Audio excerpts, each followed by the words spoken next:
Welcome, friend. Tonight or today, whenever your mind finds this quiet space, we begin a journey, a peaceful, slow, and gentle walk through the story of a nation known as the United Kingdom, but long before the name, before borders and crowns, and parliaments, it was simply land. Rolling hills, rugged highlands, deep green forests, quiet rivers weaving through stone and field, winds whispering across the cliffs and the moors. It was home to ancient peoples, two voices now faded, but never truly gone.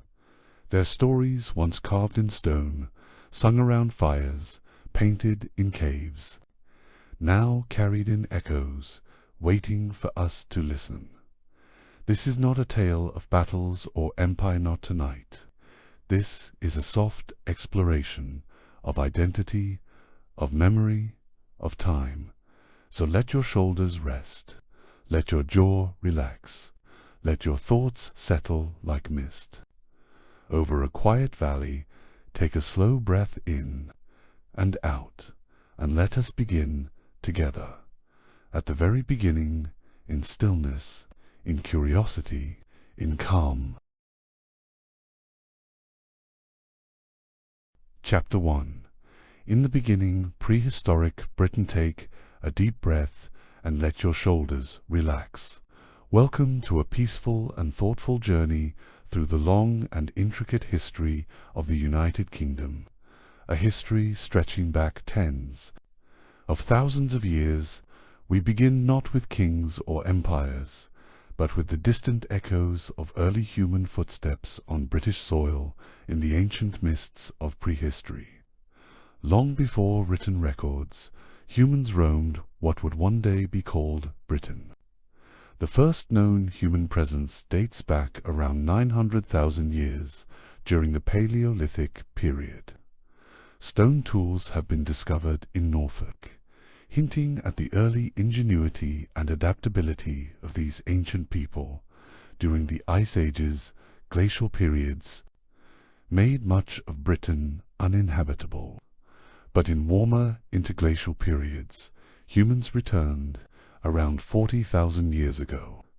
Modern Homo sapiens settled in the area, coexisting briefly with the Neanderthals. These early humans were hunter-gatherers, moving with the seasons, shaping flint tools, and carving mysterious figures such as the Red Lady of Paviland, a burial from around 30,000 years ago found in Wales. Let your mind settle as we continue. The Mesolithic period followed the last ice age, around 10,000 BCE. As the glaciers melted, sea levels rose, gradually turning Britain into an island. People began to develop more complex tools and establish semi-permanent settlements. By the Neolithic era, around 4000 BCE, farming was introduced. Communities cleared forests, planted crops, and domesticated animals. They built monuments to Long Barrows and, most famously, Stonehenge, whose great stones were raised around 2500 BCE. Their purpose remains a subject of speculation, perhaps serving as religious centers or astronomical calendars. Close your eyes for a moment and picture the standing stones glowing under a rising sun. The Bronze Age began around 2500 BCE. Metalworking technology arrived from continental Europe. Societies grew more hierarchical.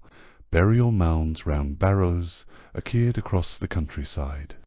Trade networks expanded, linking Britain to Ireland and mainland Europe. Tin from Cornwall and copper from Wales were prized resources. By 800 BCE, the Iron Age had arrived. The people known as the Celts began to dominate the British Isles. They built hill forts, developed distinct tribal cultures, and left behind complex artistic designs. visible in jewelry, weaponry, and pottery. The Druids, priestly figures of Celtic society, served as spiritual leaders, judges, and educators.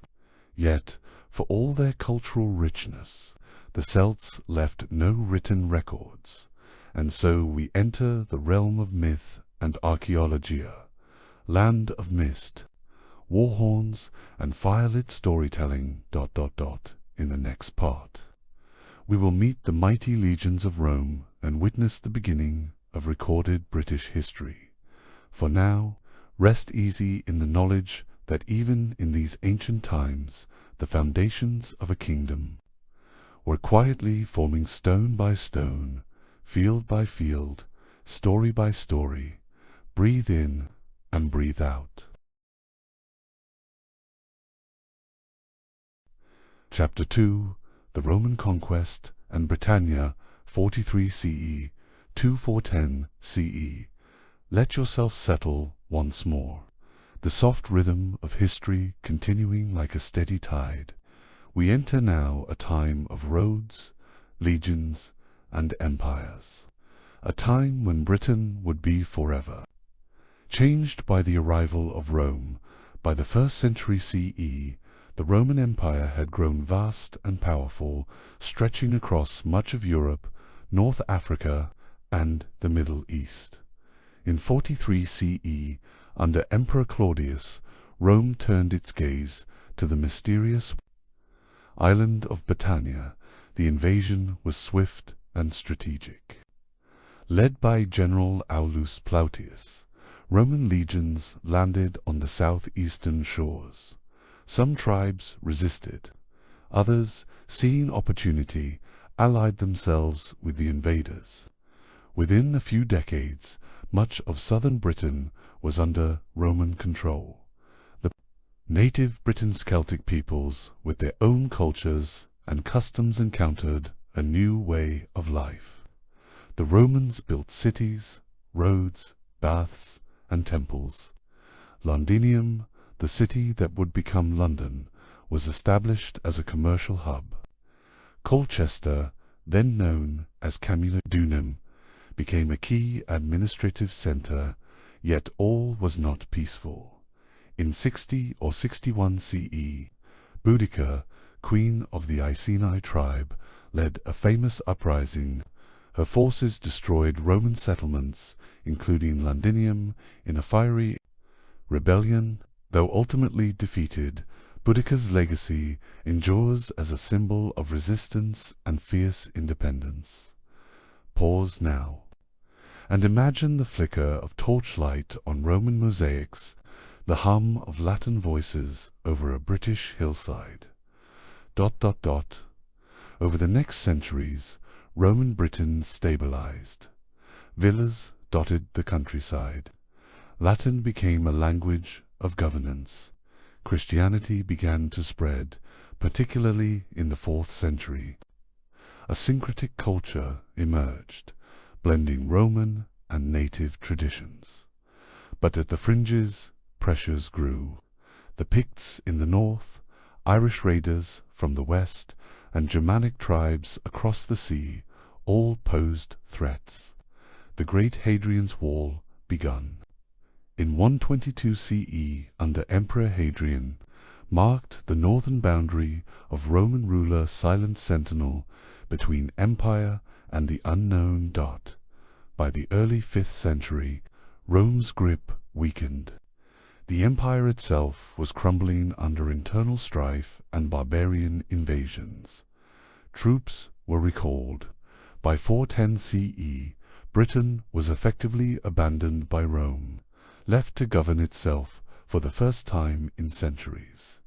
The Roman era had ended, but its legacy roads, architecture, law, and language would echo through the ages.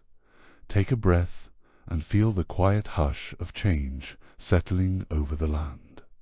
The light of Rome was fading, but the story of Britain was far from over. In the next part, the shadows of the Dark Ages will stretch across the island, and new peoples will arrive from across the sea.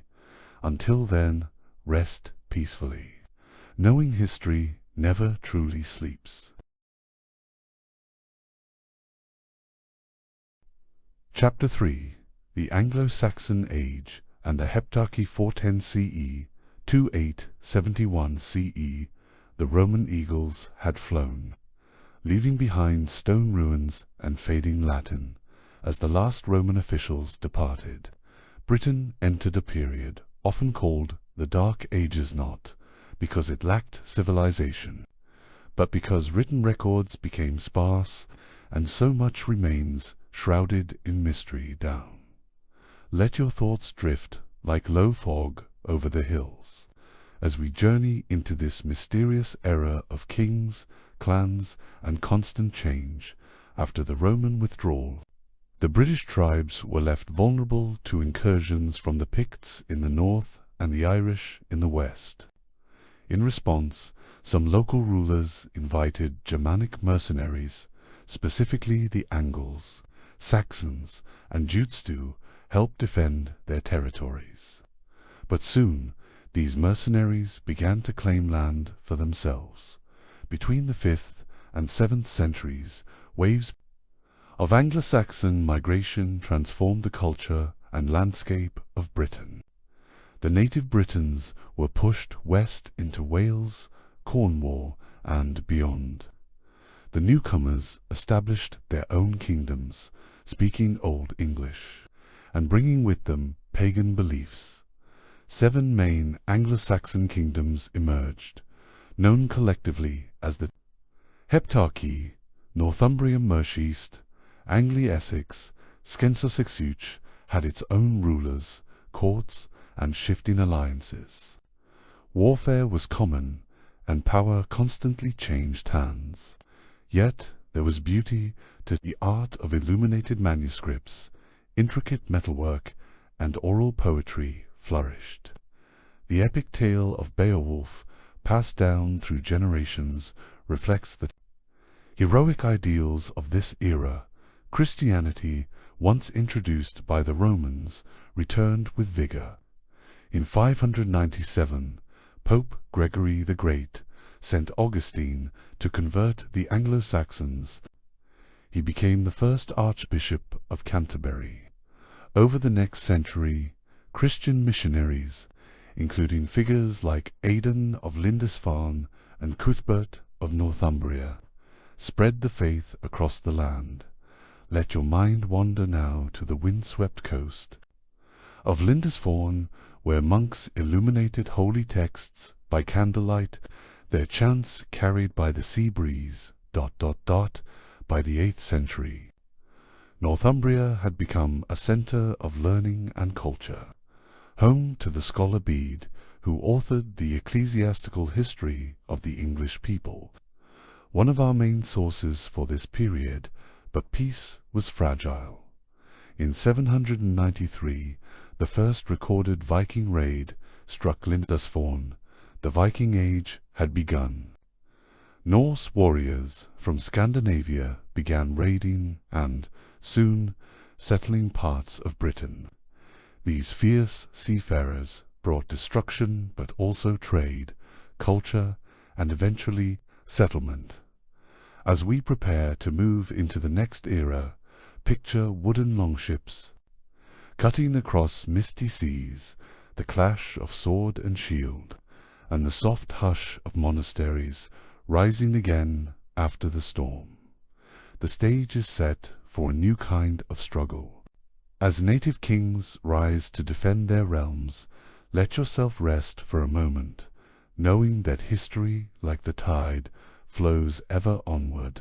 In the next part, we will meet Alfred the Great and witness the forging of England. Breathe deeply and feel the rhythm of time. Chapter 4. Alfred the Great and the Formation of England, 871 CE 978 CE.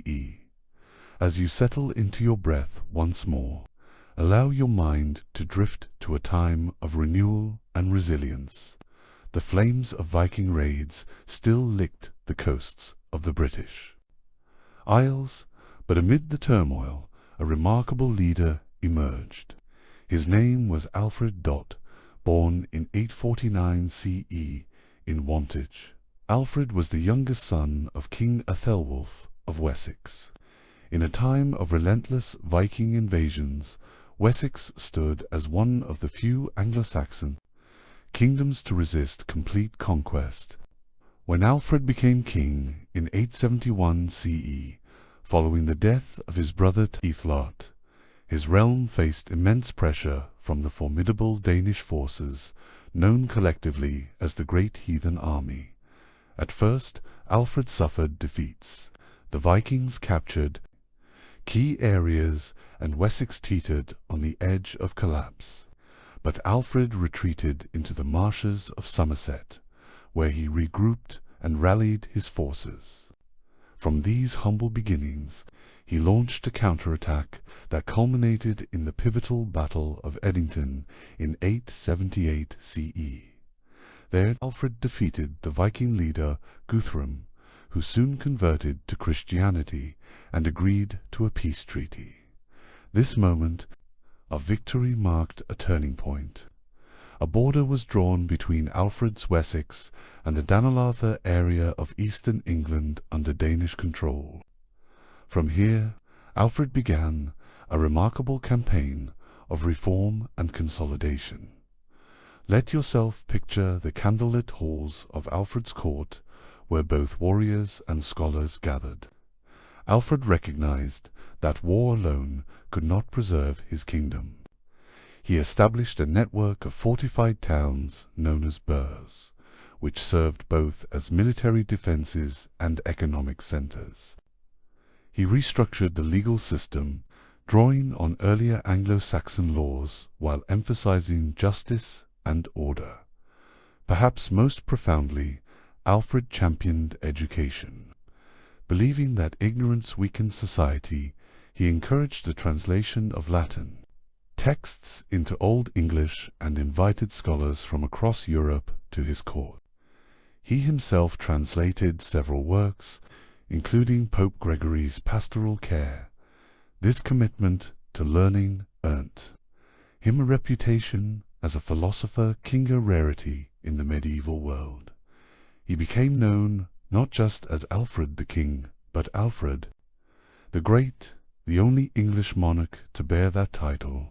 After his death in 899 CE, Alfred was succeeded by his son Edward the Elder, and later by his grandson Athelred. These successors built upon Alfred's foundation, gradually reclaiming territory from the Danes. Athelstan, in particular, achieved a momentous victory at the Battle of Brunanburh in 937 CE, uniting much of what we now call England under a single crown. The realm of the Anglo-Saxons was transforming.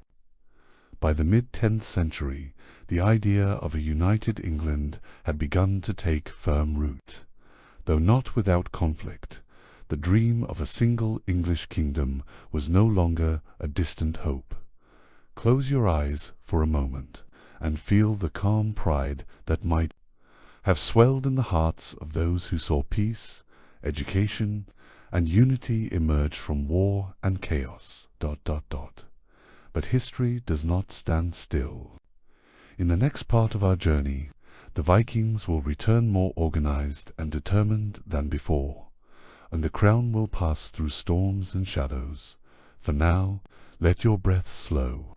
Let the strength of Alfred the Great echo gently in your thoughts, a testament to endurance, vision, and quiet courage. When you're ready, we will step forward into the next era of kings and conquerors. Chapter 5. Danish Kings and the Return of the Vikings, 978 CE to 1066 CE. Breathe in gently, and feel the rhythm of history once more begin to stir. Our journey resumes in a land on edgier, fragile kingdom, haunted by the echoes of its past and the looming shadow of renewed invasion. It is the year 978. England is now one realm, unified under a single crown. But peace is fleeting, and the throne is about to pass to a young and inexperienced King Thelard, later known as Thelard the Unready. The name is misleading. Unready comes from the Old English unread, meaning ill-advised and ill-advised. He was, as his reign would be marked by indecision, mismanagement, and calamity. He was just a boy when crowned king, and his rule was fraught with tension and misfortune from the beginning. Let your mind drift across the gentle hills and farmlands of 10th century England, where beneath the quiet surface, danger was approaching once more. The Vikings were returning, not the scattered raiders of old, but powerful fleets led by ambitious Danish kings. They struck coastal towns, monasteries, and marketplaces. In desperation, Thelard turned to a strategy known as Danagelde, payment to the Viking invaders in exchange for peace. Silver, in vast sums, was handed over again and again, but peace never lasted. The payments only encouraged more raids. In 1002, Thelard ordered a massacre of Danes living in England, hoping to rid his realm of Norse influence. But the decision backfired. Among those killed was the sister of Sweyn Forkbard, the powerful king of Denmark. Enraged, Sweyn launched a full-scale invasion. Picture now the cold northern seas brimming with LONGSHIPS ... sails billowing in the wind ... and warriors disembarking on English shores. By 1013, Sweyn had conquered nearly all of England. Thelard fled to Normandy, seeking refuge, but Sweyn died suddenly in 1014, and Thelard briefly returned to the throne. His reign, however, was nearing its end.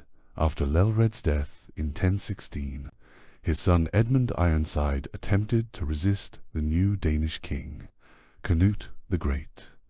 Their struggle culminated in the Battle of Edmund fought valiantly, but after a series of battles, a treaty was reached. The kingdom would be divided between them.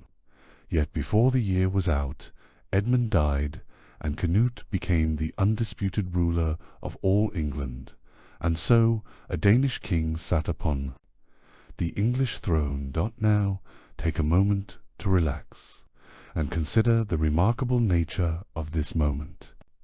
For though he came as a conqueror, Canute proved to be a wise and capable king. He ruled not only England, but also Denmark and Norway, forging what historians now call the North Sea Empire. He embraced Christianity, respected English traditions, and maintained peace across the realm. His court welcomed both English and Danish nobles. Under Canute's leadership, England was, for a time, stable and prosperous. Let your thoughts settle on an image of King Canute at the seashore. The legend tells us he once commanded the tides to retreat, not in arrogance, but to show his courtiers the limits of earthly power. A quiet lesson in humility. After Canute's death in 1035, his sons proved less capable. Power struggles erupted. Eventually, in 1042, the crown returned to the native Anglo-Saxon line. When Edward the Confessor, son of Thelard, ascended the throne, Edward's reign was peaceful, devout, and marked by growing Norman influence. Having spent many years in exile in Normandy, he brought Norman advisors and customs to his court. One of his greatest achievements was the construction of Westminster Abbey, a symbol of his piety and his legacy. but Edward left no heir, and so, with his death in January of 1066, the question of succession became perilous. Competing claims emerged, among them Harold Godwinson, the powerful English earl, William, Duke of Normandy, and Harold Hardrada, King of Norway. 3 men, 1 crown, a year that would change the course of British history forever. Breathe in, softly, ... and hold this moment in time. The Anglo-Saxon era, after centuries of conflict, culture, and consolidation, was drawing to a close. What lay ahead was not just another battle, but a transformation. The end of one England, the beginning of another. In the next part, we will witness the legendary year of 1066, the Battle of Hastings, and the dawn of the Norman Age. For now, rest in the quiet before the storm. Let your breath slow and your thoughts drift gently across time. Chapter 6, 1066, and the Norman Conquest. Let your breath settle gently, and picture a landscape on the cusp of transformation. The year is 1066, one of the most pivotal in British history. A moment when old lines were broken and a new dynasty would shape the very character of the realm. Edward the Confessor, the pious and childless king, had died in January. His passing left no clear heir. 3 powerful men laid claim to the throne. Harold Godwinson, Earl of Wessex, crowned by the English nobility, William, Duke of Normandy, who insisted Edward had promised him the crown, Harold Hardrada, King of Norway, who based his claim on an earlier pact between Scandinavian rulers. Let your thoughts drift now to the tension rising across the island. Armies gathering, ships being built, storms brewing both on land and sea. Harold Hardrada struck first, landing in the north of England in late September at the Battle of Stamford Bridge. Harold Godwinson's forces marched swiftly north and defeated the Norwegians in a fierce and bloody contest. Harold Hardrada was slain, along with much of his army, but barely had Harold tasted victory when news came that William of Normandy had landed on the southern coast. Harold and his weary army marched nearly 250 miles in just a few days. On October 14, 1066, near the town of Hastings, the 2 forces clashed. The Battle of Hastings raged for hours.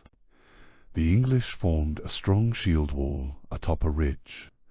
The Normans attacked with cavalry and archers.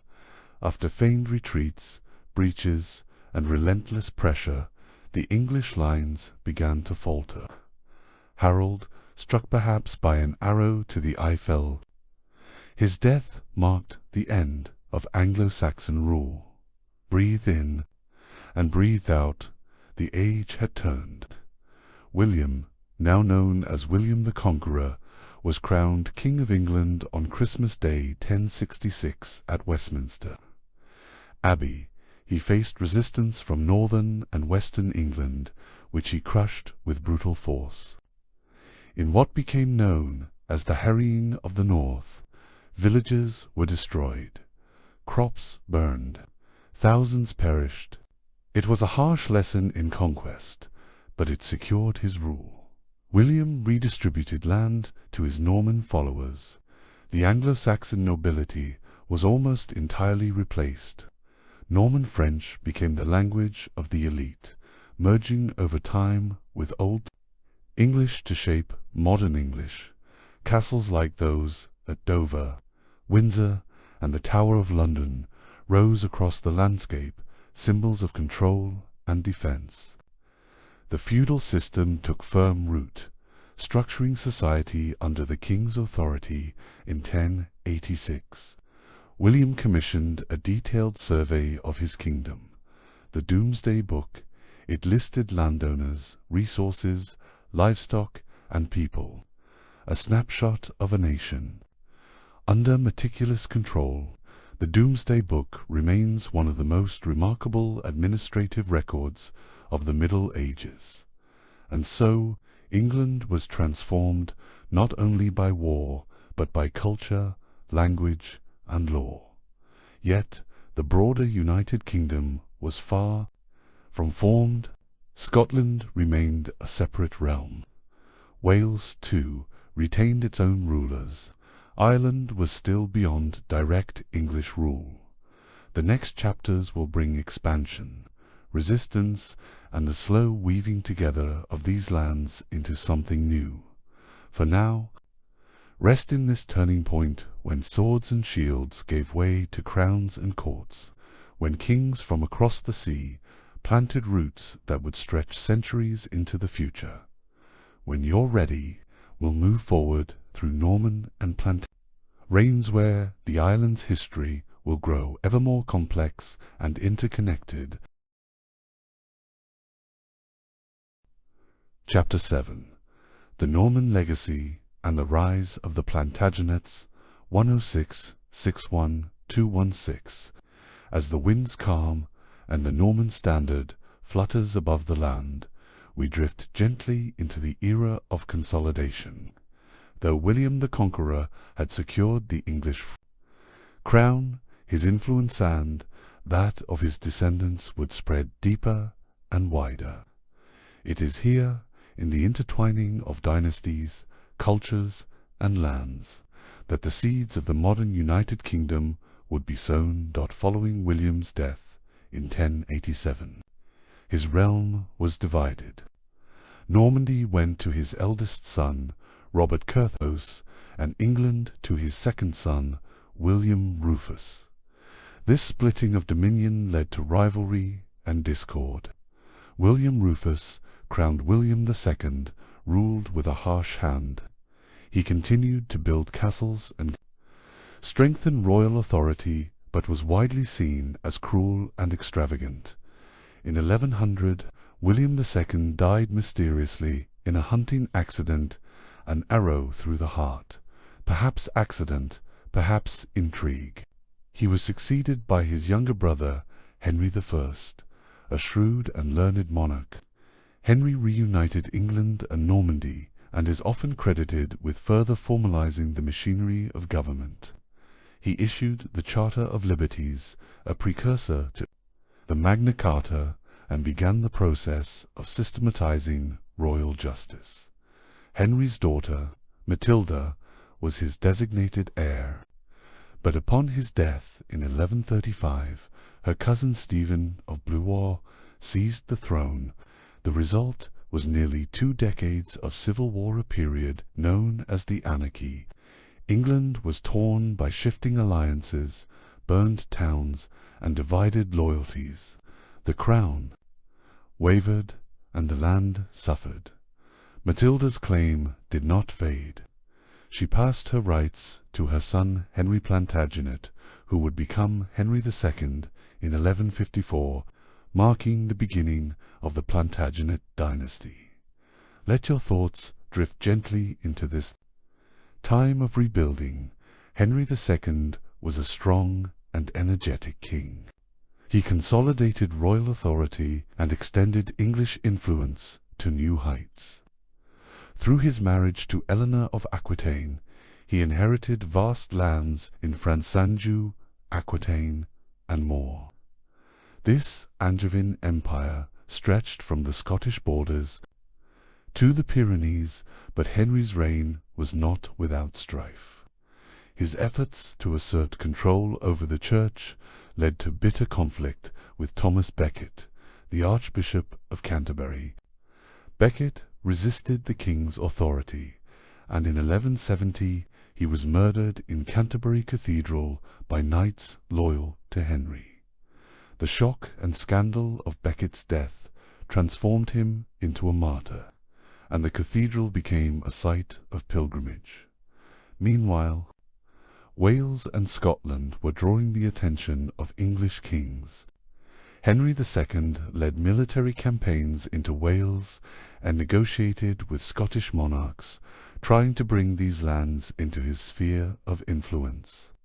His efforts were only partially successful. Welsh princes retained much autonomy, and the Scottish kings remained independent, though often in uneasy alliance or rivalry with England. Henry's sons rebelled against him more than once. Chief among them was Richard the Lionheart, who succeeded him in 1189. Richard spent little time in England. His focus lay on the Third Crusade, a holy war in the Levant. Though famed for his courage, Richard left the day-to-day affairs of England. To others, he died in 1199, and his brother John took the crown. John's reign was marked by failure. He lost most of the Angevin territories in France, levied heavy taxes, and faced rebellion from his barons. His disputes with the Church led to excommunication, but most famously, in 1215, under immense pressure, King John was forced to sign the Magna Carta document that would resonate through history. Take a slow breath here. The Magna Carta was not a declaration of universal rights. It was a practical agreement between a king and his nobles. Yet its legacy is profound. It affirmed the idea that the king was not above the law. It established principles of due process, limited taxation, and protection from arbitrary imprisonment. This was not the creation of democracy, but a crucial step toward it. Meanwhile, the other nations of the island were watching. In Scotland, the Canmore dynasty was strengthening royal institutions. In Wales, the princes of Gwynedd and Deheubarth maintained their independence and cultural identity. In Ireland, Norman lords had begun to establish footholds under papal approval, launching a complex era of English involvement in Irish affairs. The realm was vast, the people diverse, and the unity of the kingdom still a distant dream. We now rest at the beginning of a new century. In the next part, we will see how power and rebellion, law and lineage will continue to shape the fate of these islands. When you are ready, we will continue with the story of the later Plantagenets, of Wales' resistance, of Scottish defiance, and of Ireland's entanglement. Let your mind rest here on the edges of empires, in the soft hush of a troubled but awakening kingdom. Chapter 8. Resistance and Unity. The High Middle Ages 1 to 161307. Take a gentle breath. As we move forward into the 13th century, a time of tension and transformation. The Plantagenet kings now ruled a realm where the crown was no longer above the law. Though England remained the heart of royal power, the identities and destinies of Scotland, Wales, and Ireland would now become increasingly entangled with the ambitions of kings and the voices of their peoples. After the death of King John in 1216, his son Henry III ascended the throne as a child. His reign, spanning more than 50 years, would be marked by internal unrest and grand architectural ambition. Henry was pious, fond of pageantry, and deeply involved in church matters. Under his direction, Westminster Abbey was rebuilt into the Gothic masterpiece we know today, a symbol of regal sanctity and national pride. But Henry's reign was not tranquil. His reliance on foreign advisers and extravagant spending stirred resentment. The English barons, recalling the spirit of the Magna Carta, pressed for reform. In 1258, they forced the king to accept the provisions of Oxford's set of regulations. limiting royal authority and creating a council of barons. However, tension flared again. Civil war erupted between royalists and baronial forces led by Simon de Montfort. In 1265, de Montfort summoned what is considered the first truly representative parliament, inviting not only nobles but also knights and burgesses from towns. This parliament was a milestone, planting the roots of representative government in the British Isles. Let your thoughts meander north, now to Scotland. Here, under the rule of Alexander II and his successor Alexander III, the kingdom enjoyed a period of relative peace and independence. Scottish monarchs strengthened institutions and resisted English encroachment. Yet tragedy loomed. In 1286, Alexander III died in a fall from his horse, leaving only a granddaughter, Margaret, the Maid of Norway, as heir. When Margaret died en route to Scotland in 1290, a succession crisis ensued. King Edward I of England was invited to arbitrate, and he chose John Balliol as king. But Edward saw this as an opportunity to impose overlordship on Scotland. Balliol resisted. Scotland, proud and defiant, rose in revolt. Edward I, known as Edward Longshanks, launched a brutal campaign to bring Scotland under his control. He was a formidable king, efficient, determined, and deeply committed to asserting English authority over the entire island. His campaigns in Wales had already transformed that region. The Welsh princes, particularly Llywelyn ap Gruffudd, had struggled to maintain independence, but by 1282 Edward's armies had conquered much of Wales. Llywelyn was killed, and in 1284 the Statute of Rhuddlan effectively annexed Wales to the English crown.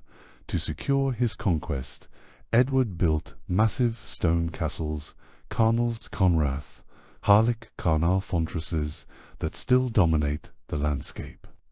In 1301 he gave his son the title Prince of Wales, a tradition that continues to this day. But the fire of independence would not die. Back in Scotland, resistance grew stronger. In 1297, a knight named William Wallace led a dramatic uprising.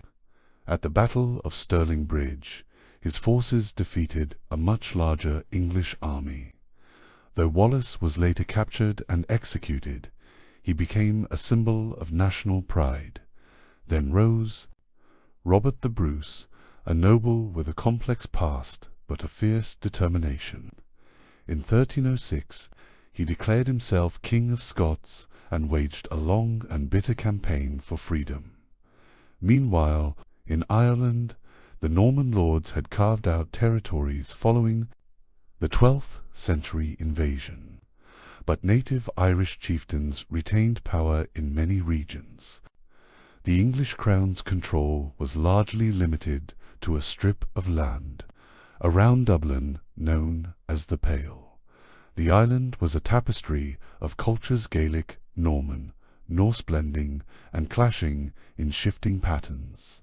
Tensions grew between settlers and native Irish, between barons and kings. Yet daily life continued: farming, storytelling, tradition, and resilience. Let us pause here. This era was not just one of battles and kings, but of slowly evolving identities. The idea of a united kingdom was still far off. Yet through conflict and compromise, through war and law, the path toward unity was being carved. As we rest here, let the rhythm of history soothe you. The castles stand silent now. The battle cries have long faded into the mists.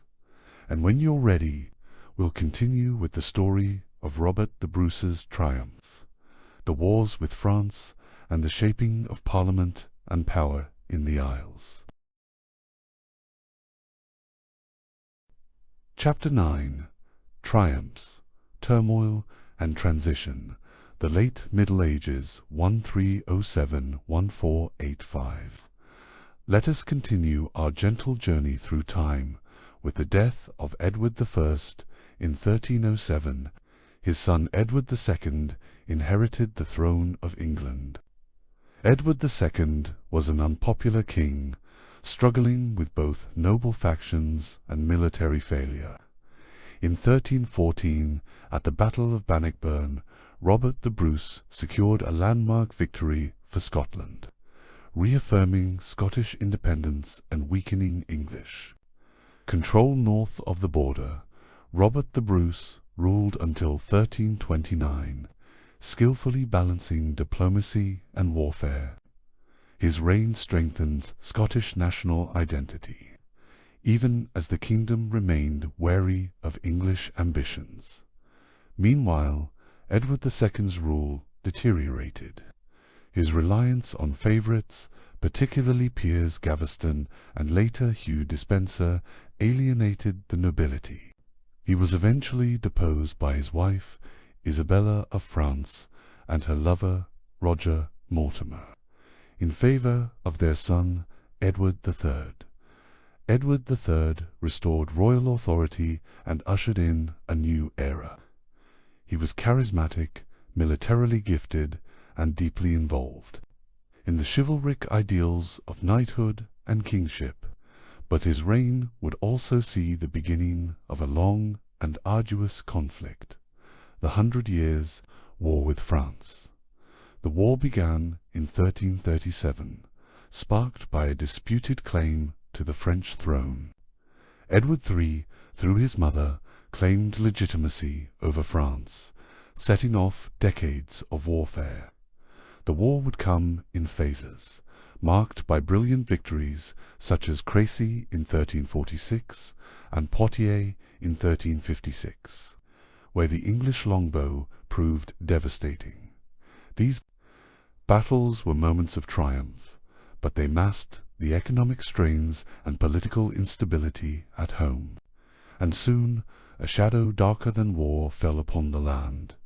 In 1348, the Black Death arrived in Britain. The plague spread with terrifying speed, killing perhaps half the population. Entire villages vanished. Fields lay fallow. Monasteries emptied. The loss was staggering and traumatic, but with death came change. Labor shortages gave peasants greater bargaining power. Wages rose. Feudal structures weakened. In 1381, the peasants' revolt erupted, fueled by grievances over taxes and injustice. Though the revolt was crushed, its message lingered. The people were no longer silent. In Scotland, the legacy of Robert the Bruce was carried forward by his son, David II, who ruled amid continued English attempts to assert control. Despite being captured and imprisoned in England, David returned and ruled until 1371, succeeded by the House of Stuart. The Stuarts would become central to British history. Robert II, the first Stuart king, began a lineage that would eventually unite the crowns of Scotland and England. Ireland, during this period, was increasingly fragmented.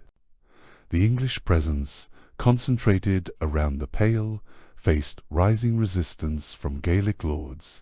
Many Anglo-Norman settlers began to assimilate into Irish culture, adopting local customs and language. The English crown struggled to maintain influence, issuing the Statutes of Kilkenny in 1366 in an attempt to prevent this cultural blending. In Wales, rebellion simmered. The descendants of Llywelyn continued to inspire resistance. In the early 15th century, a great Welsh uprising erupted under Owain Glyndwr, declaring himself Prince of Wales. Glyndwr led a determined and initially successful campaign against English rule. He gained support across Wales and even sought alliances with France and Scotland. Though the rebellion was ultimately quashed, Glyndŵr remained uncaptured, vanishing into legend. He remains a symbol of Welsh pride and national spirit. Back in England, the latter years of the 100 Years' War brought setbacks. The reign of Richard II, Edward III's grandson, was marked by political strife and authoritarian rule. Richard's deposition in 1399 by his cousin Henry Bolingbroke marked the rise of the House of Lancaster. Henry IV, the first Lancastrian king, ruled amid challenges to his legitimacy. His son, Henry V, however, emerged as a formidable warrior king. In 1415, he led English forces to a stunning victory at Agincourt, a triumph of military strategy and morale. Henry V's early death in 1422 left an infant son, Henry VI, as king. His reign saw the English position in France deteriorate. The emergence of Joan of Arc helped rally French forces, leading to the gradual expulsion of the English from most continental holdings by 1453. With defeat, abroad came instability at home. Henry VI was pious and gentle, but unsuited for rule. His periods of mental illness and the ambitions of rival nobles led to the Wars of the Rosicsa dynastic. Conflict between the houses of Lancaster and York. The wars were brutal and chaotic. Battles like Towton and Bosworth Field stained the land with blood. The throne passed back and forth as kings were made and unmade. In 1485, the conflict ended with the rise of Henry Tudor, who defeated Richard III at the Battle of Bosworth. Henry was crowned Henry VII, founding the Tudor dynasty. His reign brought a sense of stability after years of war.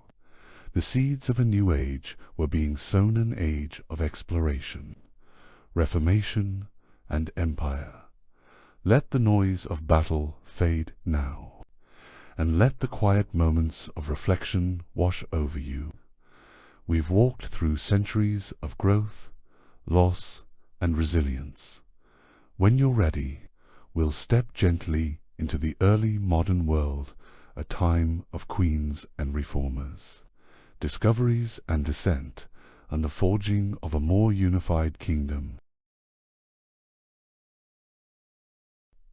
Chapter 10. Reformations and Renaissance.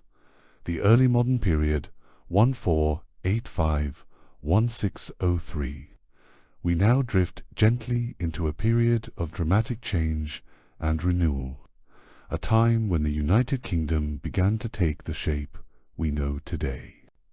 The early modern era was one of queens and reformers, invention and exploration, and religious upheaval that transformed the very soul of the realm. We begin with Henry VII, the first Tudor monarch. His rule, from 1485 to 1509, was calculated and cautious. Emerging victorious from the Wars of the Roses, he worked to consolidate power and bring stability to a fractured land. He reduced the influence of the nobility, restored financial order, and arranged shrewd political marriages, including that of his eldest son, Arthur, to Catherine of Aragon, daughter of the Spanish monarchs. When Arthur died young, the burden of succession fell to his younger brother, Henry VIII. Henry VIII ascended the throne in 1509, charismatic and cultured. He was also ambitious and deeply concerned with securing a male heir. His reign would become one of the most defining in British history.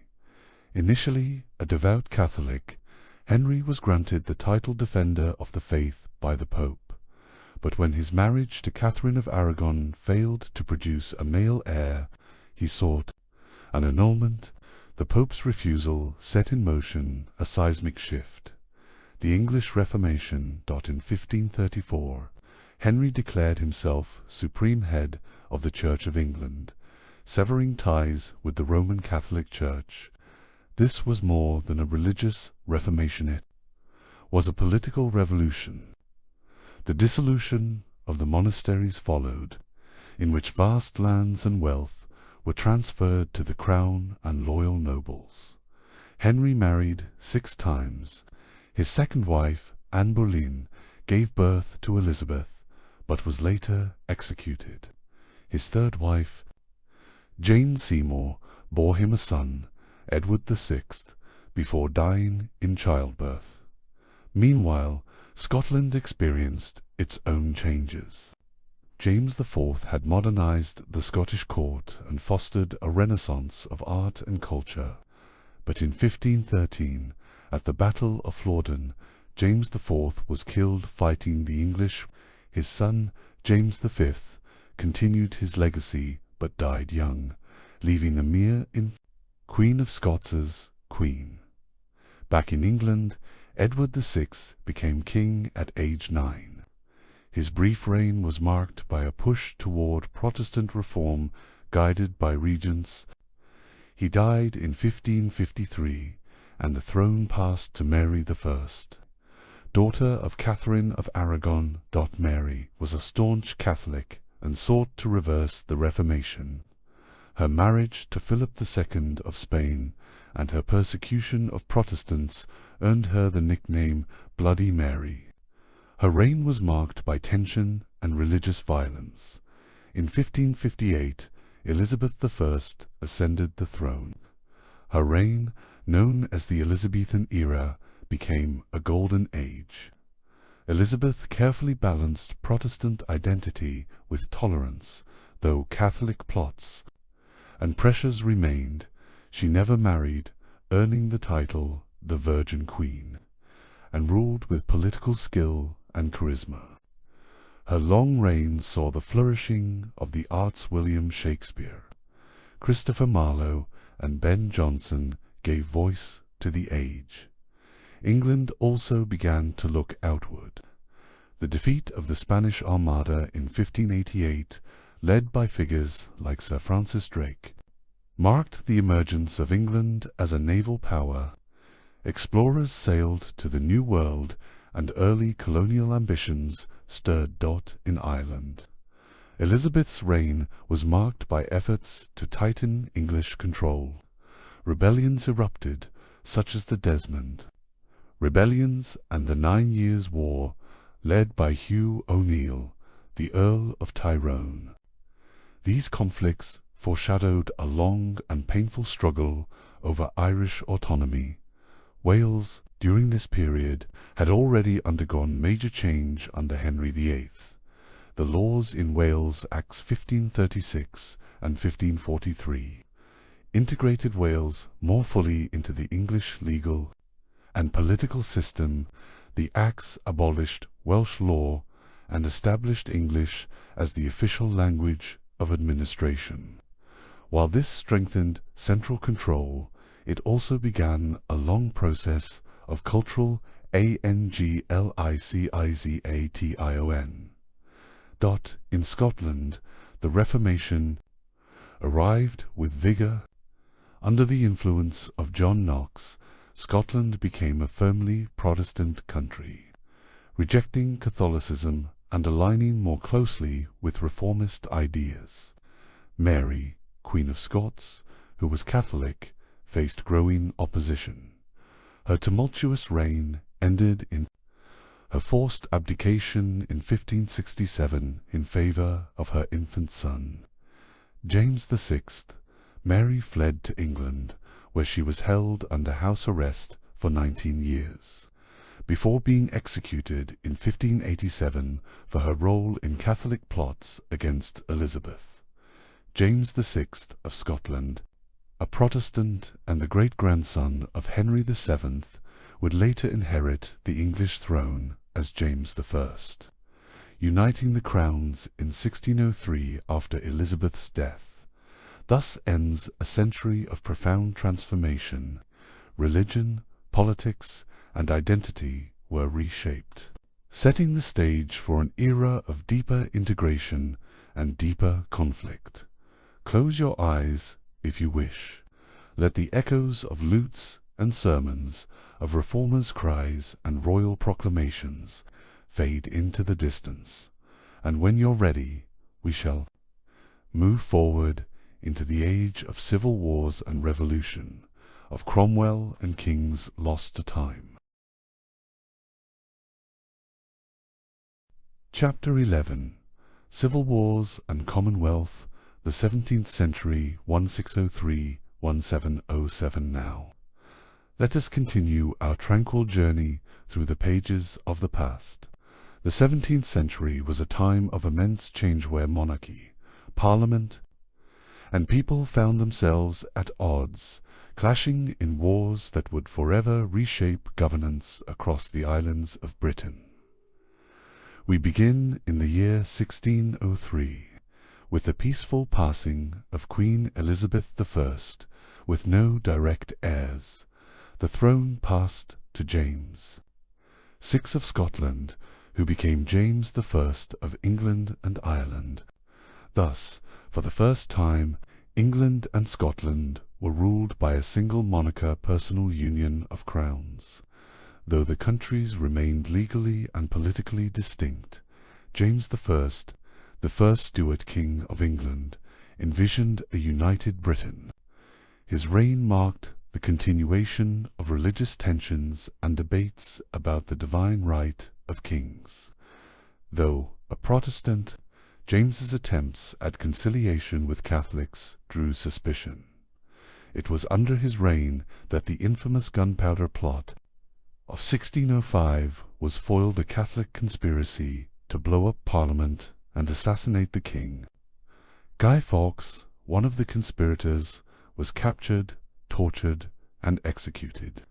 His failed plan is remembered each November on Bonfire Night, with fireworks and flames lighting the skies. James's son, Charles I, inherited the throne in 1625. He believed deeply in the divine right of kings, a view that clashed increasingly with a parliament determined to assert its own rights. Tensions grew over issues of taxation, religion, and authority. Charles's marriage to a Catholic princess, his support for high church practices in the Church of England, and his dismissive approach to Parliament escalated unrest. In 1642, civil war broke out. The English Civil War pitted royalists, those loyal to the king-against parliamentarians, led by figures such as Oliver Cromwell. The conflict would tear across England, Wales, Scotland, and Ireland. Battles like Edgehill, Marston Moor, and Naseby marked the bloody path of war. By 1649, Charles I was tried, convicted of treason, and publicly executed, the first time an English monarch had been legally killed by his own subjects. England became a republic, known as the Commonwealth, with Oliver Cromwell as Lord Protector. The period of the Commonwealth was strict and austere. Cromwell's rule, especially over Ireland, was marked by harsh military campaigns and repression. In Ireland, the siege of Drogheda and the brutal subjugation of rebels remain among the darkest chapters of this era. Scotland, too, faced Cromwell's armies. Though the Scots had initially allied with Parliament, they later supported Charles II, son of the executed king. Cromwell's forces won decisive victories and brought Scotland under English control. Cromwell died in 1658, and the experiment with republicanism began to falter. In 1660, Charles II was restored to the throne, a period known as the Restoration. Charles's reign was marked by a return to monarchy, the arts, and more personal freedoms. but conflict still brewed beneath the surface. The Great Plague of 1665 ravaged London, followed by the Great Fire of 1666, which consumed large parts of the city. The monarchy was stable, but fears of Catholic influence remained. When Charles II died without legitimate heirs in 1685, his brother James II, a Catholic, became king. His open Catholicism and attempts to promote religious tolerance alarmed many. In 1688, the Glorious Revolution occurred. James was deposed, and his Protestant daughter Mary and her husband William of Orange were invited to take the throne.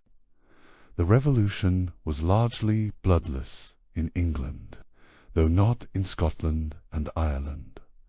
In Ireland, James II attempted to regain the throne with French support, leading to the Williamite War.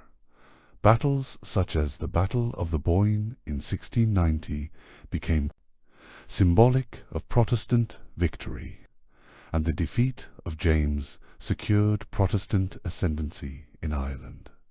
In Scotland, the revolution led to divisions. The Jacobites, supporters of the deposed James, would rise again and again in the coming decades. The reign of William and Mary, and later Queen Anne, brought about the development of constitutional monarchy. The Bill of Rights 1689 and the Act of Settlement 1701 limited royal power and secured Protestant succession. Finally, in 1707, the Act of Union was signed, uniting the Kingdom of England and the Kingdom of Scotland into the Kingdom of Great Britain. It was a union of parliaments, economies, and destinies, though not without controversy and resistance. Particularly in Scotland, this new Britain was poised to enter a century of empire, industry, and enlightenment. Let your breath soften as we leave behind the battles and politics of civil war. Ahead lies the dawn of a new age-an era of exploration and ideas, of industrial hum and colonial reach, and when you are ready, we shall continue our peaceful journey onward into the 18th century. Chapter 12. The British Empire's Rise, the Age of Exploration, 1600–1760. Imagine, if you will, the world in the early 1600s, a world that was vast, yet still largely unexplored. There were unknown lands waiting to be discovered. As Britain began to stretch its ambitions across the globe, this era would witness the birth of an empire unlike any before it. This was the beginning of a new era-time of expansion, exploration, and transformation for the United Kingdom. Let's begin this chapter in the 17th century, when the idea of empire took shape in the hearts and minds of British explorers and traders. You might picture tall sailing ships, their sails full of wind, gliding across the oceans as they journeyed to distant shores. It all started with the formation of the East India Company in 1600, with the blessing of Queen Elizabeth I.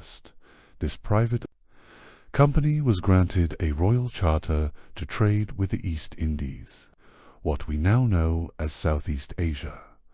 But this wasn't just about trading spices or silks. It was the start of something far larger.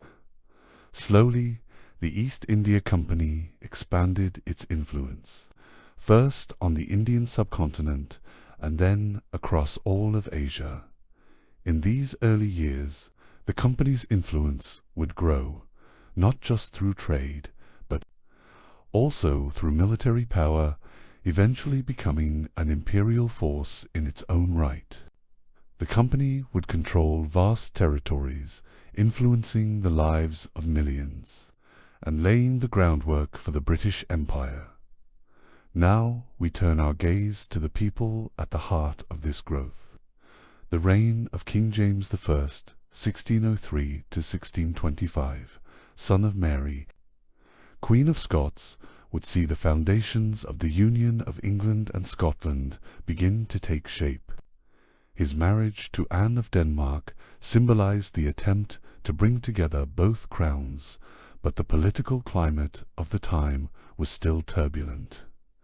In 1603, James I took the throne of both England and Scotland, marking the first time a monarch ruled both kingdoms, but the road to unity would not be smooth.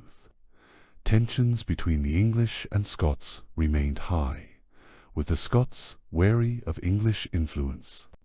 James would push for the King James Bible, completed in 1611, which has since become one of the most widely read and quoted versions of the Bible in the English-speaking world.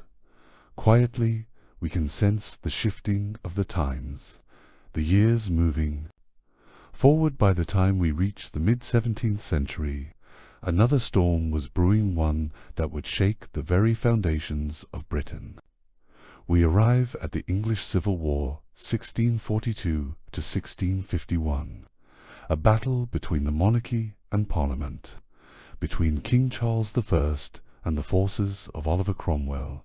The tension, perhaps, can be felt still. A monarch, divine in his right, faced off against the elected representatives of the people. The war was fierce and bloody. The monarchy would fall, and for a short while Britain would be without a king. Instead, Cromwell, a Puritan leader, would establish the Commonwealth of England, only for his rule to end in tyranny, leaving behind a broken monarchy and a nation on edge. And then, through the stillness, we hear the return of a king in 1660. After Cromwell's death, the monarchy was restored under Charles II. This was the beginning of the Restoration period, a time of rebuilding and renewal. The king, known for his charm and political skill, was welcomed back to the throne. However, his reign was far from peaceful. While Charles II was known for his social and cultural contributions to Britain, including the London theatres and the establishment of the Royal Society, his reign was also marked by political conflict. The country was still deeply divided, and the influence of Parliament was on the rise. The Glorious Revolution of 1688, where William of Orange and his wife Mary took the throne, would eventually lead to the Bill of Rights in 1689, which firmly established parliamentary supremacy over the monarchy. We now find ourselves at the dawn of the 18th century, a period of political consolidation and empire building. The Acts of Union 1707 would unite the kingdoms of England and Scotland into a single entity, Great Britain.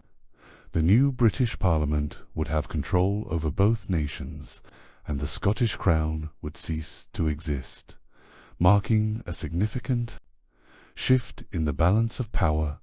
Meanwhile, the British Empire began to expand across the globe. The British Empire and its global reach, 1700s. The 18th century was a time of flourishing British power, as trade routes expanded and the British presence on the seas grew ever more formidable. The British Navy, with its powerful fleets, ensured that British ships dominated the oceans, carrying goods, culture, and influence to far-flung corners of the world. Now, let's drift across the oceans to the Americas, where British colonies were beginning to thrive. Jamestown, founded in 1607, became the first permanent English colony in the New World, setting the stage for further colonization. As the colonies in North America grew, so too did the wealth of Britain. However, the winds of change were starting to blow. By the 1750s, tensions between the British colonies and the motherland were rising. The colonies, which had been largely self-governing, began to resist British control. The American Revolution, which would begin in 1775, would eventually end in the loss of the 13 American colonies. This marked a major shift in the British Empire and its global power.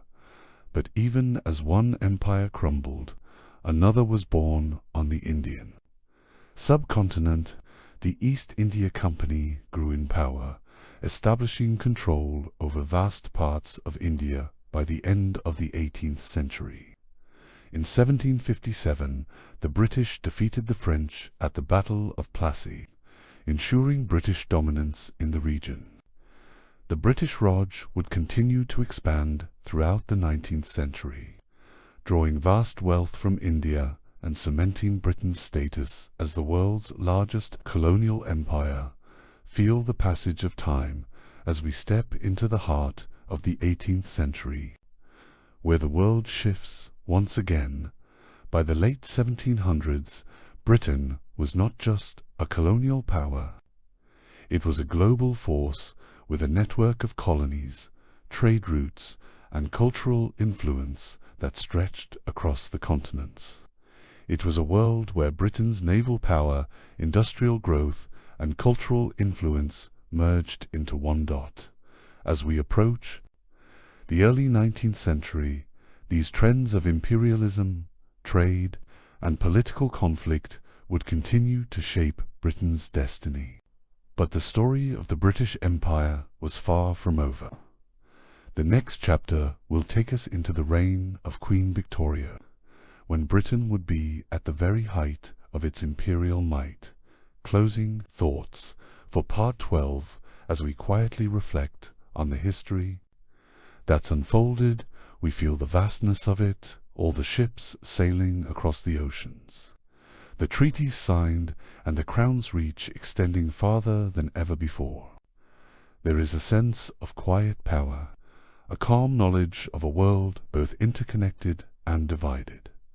Now, as we close our eyes, we're ready to move forward to the next part of this journey. A world of revolutions, wars, and the ever-growing empire awaits. Chapter 13. The Victorian Era. The Height of Empire, 1837 to 1901. Close your eyes and imagine a world shaped by the steady rhythm of progress. The 19th century unfolds slowly, marked by the rise of steam engines, the clatter of industrial machines, and the vast expansion of the British Empire. At its heart lies Queen Victoria, whose reign spanned an era of transformation, expansion, and perhaps contradictions. A time when the world seemed to speed up, yet the weight of the past remained ever present. The Victorian era, stretching from 1837 to 1901, was a time of great achievement, but also one of deep social change and strife. It was an age where Britain stood at the apex of its imperial power, yet faced an array of internal challenges, from the grinding poverty of its working classes to the expansion of its overseas colonies. Victoria herself, the longest-reigning monarch in British history at the time, ascended to the throne at the age of 18. Her personal life was an important thread that ran through the fabric of the era. Married to Prince Albert of Saxe-Coburg and Gotha, she found in him not only a husband but also a partner in governance. Together, they provided a sense of stability and decency that came to define the period, an era often remembered for its strict moral code and the strong sense of propriety. The Industrial Revolution and urbanized the Chenyet, while Queen Victoria sat in the grand palaces, something remarkable was happening throughout Britain. The Industrial Revolution was transforming the country at an unprecedented pace. The small towns and villages that once dotted the landscape were rapidly becoming sprawling urban centers. Steam-powered engines powered factories, mines, and mills. New inventions like the spinning jenny and the power loom revolutionized industries, especially textiles. This rise in industry brought great wealth to Britain, but also profound social upheaval. Cities like Manchester and Liverpool grew rapidly, but their growth came at a cost. Factory workers, many of them women and children, toiled for long hours in hazardous conditions for meager pay. The stark divide between the wealthy industrialists and the poor workers became one of the most pressing social issues of the time. As urbanization spread, the working class became a powerful force, demanding better working conditions, higher wages, and the right to vote. This time would see the Chartist movement 1838 to 1857, which pushed for political reforms that would eventually lead to the extension of the vote to all men by 1884. It was a time of struggle and progress, where the laboring poor began to see their power and influence grow. In the streets, in the factories, in the crowded slums, the rhythm of life quickened. The sound of the machines mixed with the sound of protests, the murmur of debate, and the call for change. Yet, alongside this industrial surge, there was the quieter, steady expansion of the British Empire. At its peak, it was said that the sun never set on the British Empire. Britain held sway over vast territories, stretching from India to Africa, from Australia to Canada. The empire was a source of immense wealth, but it also carried with it an immense responsibility. The British Empire's global reach. The Victorian era saw the empire's territorial boundaries extend even farther.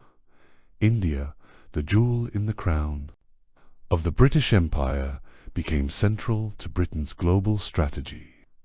The Indian Rebellion of 1857, also known as the Indian Mutiny, was a pivotal moment. It marked a turning point in British colonial policy. After the mutiny, the British government took direct control of India, replacing the East India Company with Crown rule. This change was a dramatic shift in British imperial policy, signaling that the empire could no longer be left in the hands of private companies. At the same time, Britain was involved in the scramble for Africa, where European powers, including Britain, divided the African continent into colonies. The Berlin Conference of 1884 to 1885 formalized the partition, with Britain controlling regions like Egypt, South Africa, and East Africa. The Victorian mindset, society, culture, and reform. But what of the people of Britain themselves, the men and women who lived in the shadow of empire? This was a time of cultural flourishing, but also of great social tension. In the world of literature, the Victorian era was a golden age. The novels of Charles Dickens, Charlotte Brontë, and George Eliot painted vivid pictures of both the horrors and beauty of life in industrial Britain. Dickens, with works like Oliver Twist and Great Expectations, drew attention to the plight of the poor. Bronte's Jane Eyre and Eliot's Middlemarch explored the complexity of human emotion, love, and social structure. Meanwhile, scientific advancements flourished as well. The publication of Charles Darwin's On the Origin of Species in 1859 rocked the foundations of religion and science alike. His theory of evolution would forever alter the way people understood humanity's place in the natural world. Darwin's ideas, though controversial, sparked fierce debates that continued to echo through Victorian society. Reform movements and the struggle for rights, but there were darker aspects to this era as well. Alongside the growth of wealth and the expansion of empire, the Victorian poor lived in squalid conditions, often without access to proper sanitation, education, or healthcare. This stark divide led to the rise of social reform movements. The Chartist movement pushed for universal male suffrage, while the women's suffrage movement, championed by figures like Emmeline Pankhurst, fought for women's right to vote. The Factory Acts of the mid-19th century attempted to regulate child labor and improve working conditions. Although these laws were slow to come into full effect as the century drew to a close, the focus of British society began to shift away from mere economic gain to broader issues of social justice and equality in the countryside. Two changes were happening. The Victorian countryside may seem tranquil, but it was undergoing its own transformation. The enclosure movement continued to push people off their land, and the introduction of new farming techniques and equipment meant that fewer people were needed to work the land. Yet, while industrialization transformed the city's rural life, was still dominated by the rhythms of agriculture and the land. In the Irish countryside, however, the changes were harsher.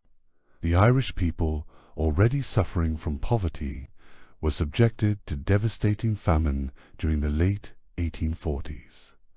The Great Irish Famine 1845 to 1852 decimated the population, with over 1 million Irish people dying from hunger and disease, and another 1 million emigrating, many to the United States.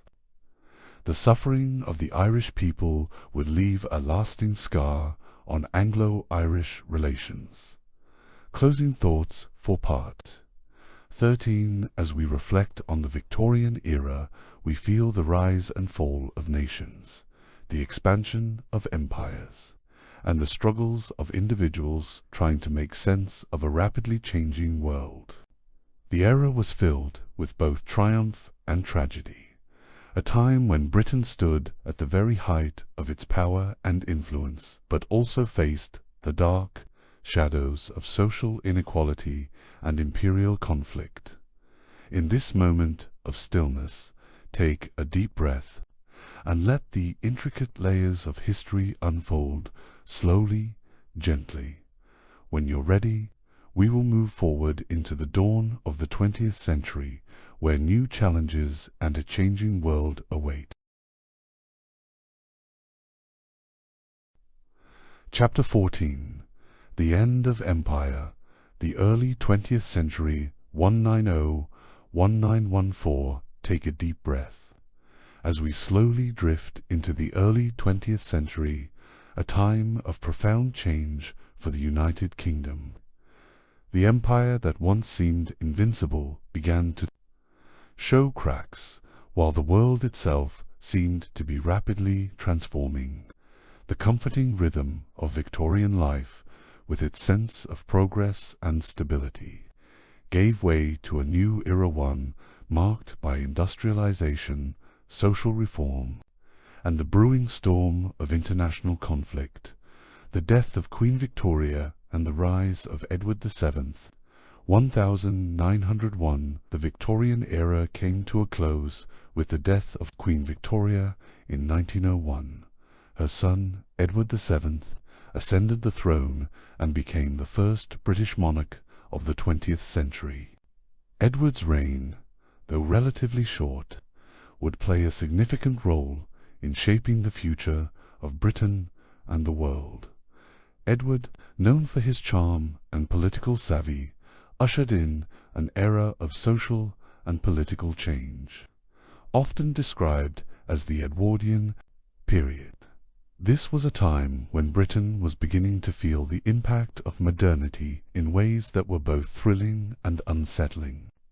Edward's reign marked a departure from the rigid social conventions of the Victorian era, with a growing sense of class mobility and the emergence of new, progressive social movements. Under Edward, Britain's relationship with Europe and the wider world was becoming more complicated. Imperial tensions began to rise as other countries sought to challenge British dominance on the global stage. This period also marked the rise of Britain's naval power, with new technological advancements like Dreadnought's massive battleships becoming the symbol of military might. The social changes of the Edwardian eras. We explore the social changes of the Edwardian period. We see a nation in transition. Industrialization continued to evolve at a rapid pace, reshaping British society. The once quiet countryside, filled with agricultural labor, was now increasingly abandoned in favor of growing urban centers. Cities like London, Manchester, and Birmingham became hotbeds of industrial activity, drawing workers from all corners of Britain and beyond. In these urban areas, the harsh realities of industrial life, the long working hours, poor living conditions, and the struggle for decent wages brought about the rise of workers' rights movements in the streets and factories. There was a growing sense of unrest, trade unions gained strength, and labor movements began to demand better conditions for workers. At the same time, the suffragette movement, led by figures like Emmeline Pankhurst, demanded women's suffrage, pushing for the right of women to vote. The growing clamor for equality and justice filled the air, creating a sense of urgency and change that permeated all aspects of British life. The dawn of the modern age, technological advancements. The Edwardian period was also marked by a series of technological and cultural advances. In the world of transportation, the automobile began to take shape as a major form of personal transportation. The first motor cars appeared on British roads, and while they were still relatively rare and expensive, they symbolized a bold new direction for the future. Meanwhile, the railroad network continued to expand, transforming the way goods and people moved across the country in communication. The telephone became more widespread, and the idea of instant communication across vast distances began to take hold. The telegraph, which had once been the primary means of long-distance communication, began to give way to new technologies that promised even faster, more reliable connections. The British Empire, already vast and far-reaching, was now becoming more connected than ever before. In the world of art and culture, the Edwardian era saw the continuation of the aesthetic movement, with figures like Oscar Wilde and John Singer Sargent contributing to a new sense of beauty and style. Theatre, music, and literature flourished during this time, with new works challenging societal norms and opening up debates about gender, class, and morality. Imperial tensions and the rise of rival powers, while Britain continued to enjoy a dominant position on the world stage. The early 20th century was also a time of rising imperial tensions. The great powers of Europe, including Germany, France, and Russia, were rapidly modernizing their military forces and expanding their influence. The arms race that took place during this period, particularly in naval power, led to a growing sense of anxiety among British leaders. The most significant challenge to Britain's imperial dominance came from Germany, whose industrial and military rise threatened the delicate balance of power in Europe. The competition for colonial territories intensified as Germany sought to carve out its own empire in Africa and the Pacific. Britain, along with its allies, found itself engaged in increasingly complex diplomacy, seeking to maintain its position as the preeminent global power. At the same time, tensions were brewing closer to home. The Irish Home Rule movement gained momentum in the early 1900s as Irish nationalists called for greater autonomy from Britain. This caused a rift between Irish Protestants, particularly in the north, who opposed Home Rule, and Irish Catholics who demanded it. The issue of Irish independence would continue to divide British politics for decades to come. The road to war, a coming storm by 1914, the world was on the brink of a major conflict. The outbreak of World War I would mark the end of the Edwardian period and the beginning of a new and uncertain era for Britain. The assassination of Archduke Franz Ferdinand of Austria-Hungary in June 1914 set off a chain reaction of alliances and treaties that would soon pull Britain, along with its allies, into a war against Germany and the Central Powers. But before the storm of war broke out, there was a sense of anxiety that permeated the political and social landscape. The Britain of the Edwardian era, with all its technological marvels and imperial grandeur, was about to face an unprecedented trial. The war would change everything politically, socially, and economically. A moment of stillness stake, a moment to breathe in as the echo of those earlier times fades into the distance. We have moved through an age of industrial progress, social reform, and empire building. The world, it seemed, was evolving at an exponential rate, but the sense of change was not confined to Britain alone. The winds of global conflict were rising, and the dawn of a new world was just over the horizon. Let us rest for a moment, and when you're ready, we will step into the darker times ahead into the First World War, and the profound changes it would bring to Britain and the world. Chapter 15. The First World War, 1914 to 1918. Take a deep breath. Let your body relax into stillness as we drift into the somber yet pivotal years of the First World War. This chapter in the United Kingdom's history is marked by unimaginable sacrifice, sweeping transformation, and the enduring resilience of a people tested beyond measure. The world teetered on the edge of change in the summer of 1914. Beneath the surface of diplomacy and the grandeur of imperial pride, tensions had long simmered. The assassination of Archduke Franz Ferdinand in Sarajevo by Gavrilo Princip, a 19-year-old member of the nationalist group the Black Hand, was merely the spark that ignited a continent already soaked in the fuel of alliances and rivalries. The British Empire, at its territorial height, watched as the dominoes fell. Austria-Hungary declared war on Serbia. Russia mobilized in defense. Germany responded. France aligned itself against German aggression.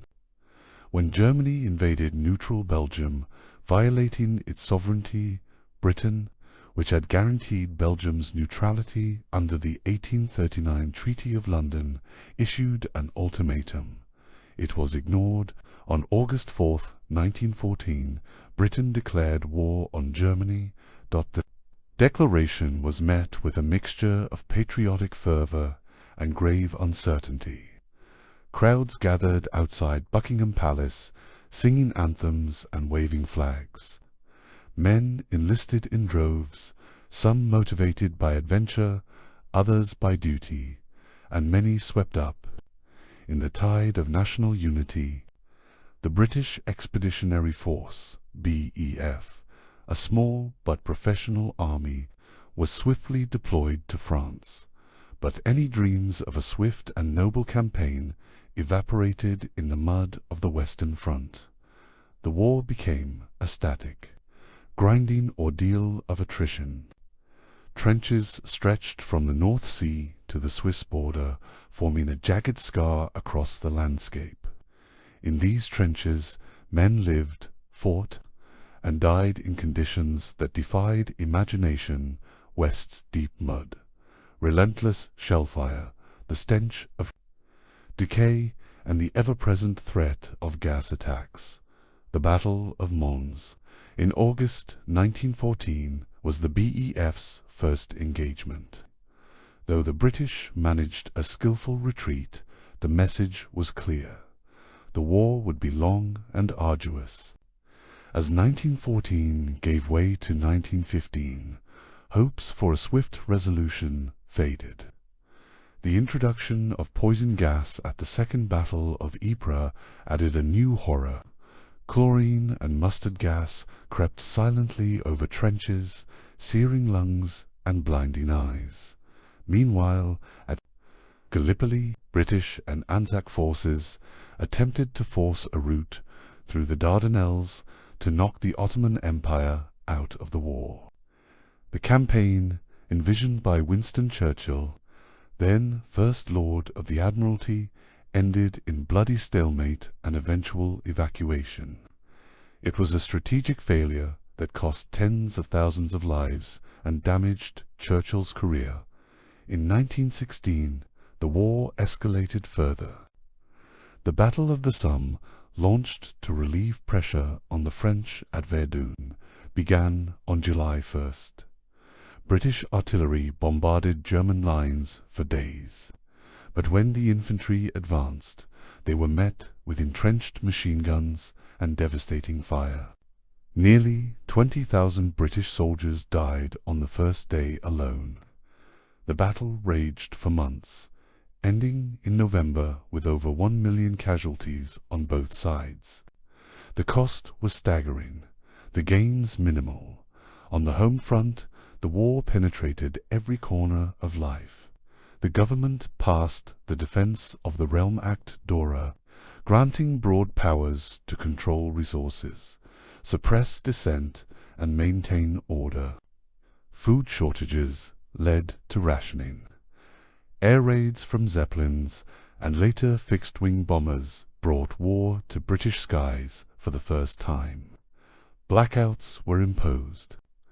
Sirens became an eerie new part of life. In response to the manpower shortage, conscription was introduced in 1916 for single men aged 18 to 41, later extended to married men. The war effort was not only fought on the battlefield, it was sustained by those at home. Women entered the workforce in unprecedented numbers.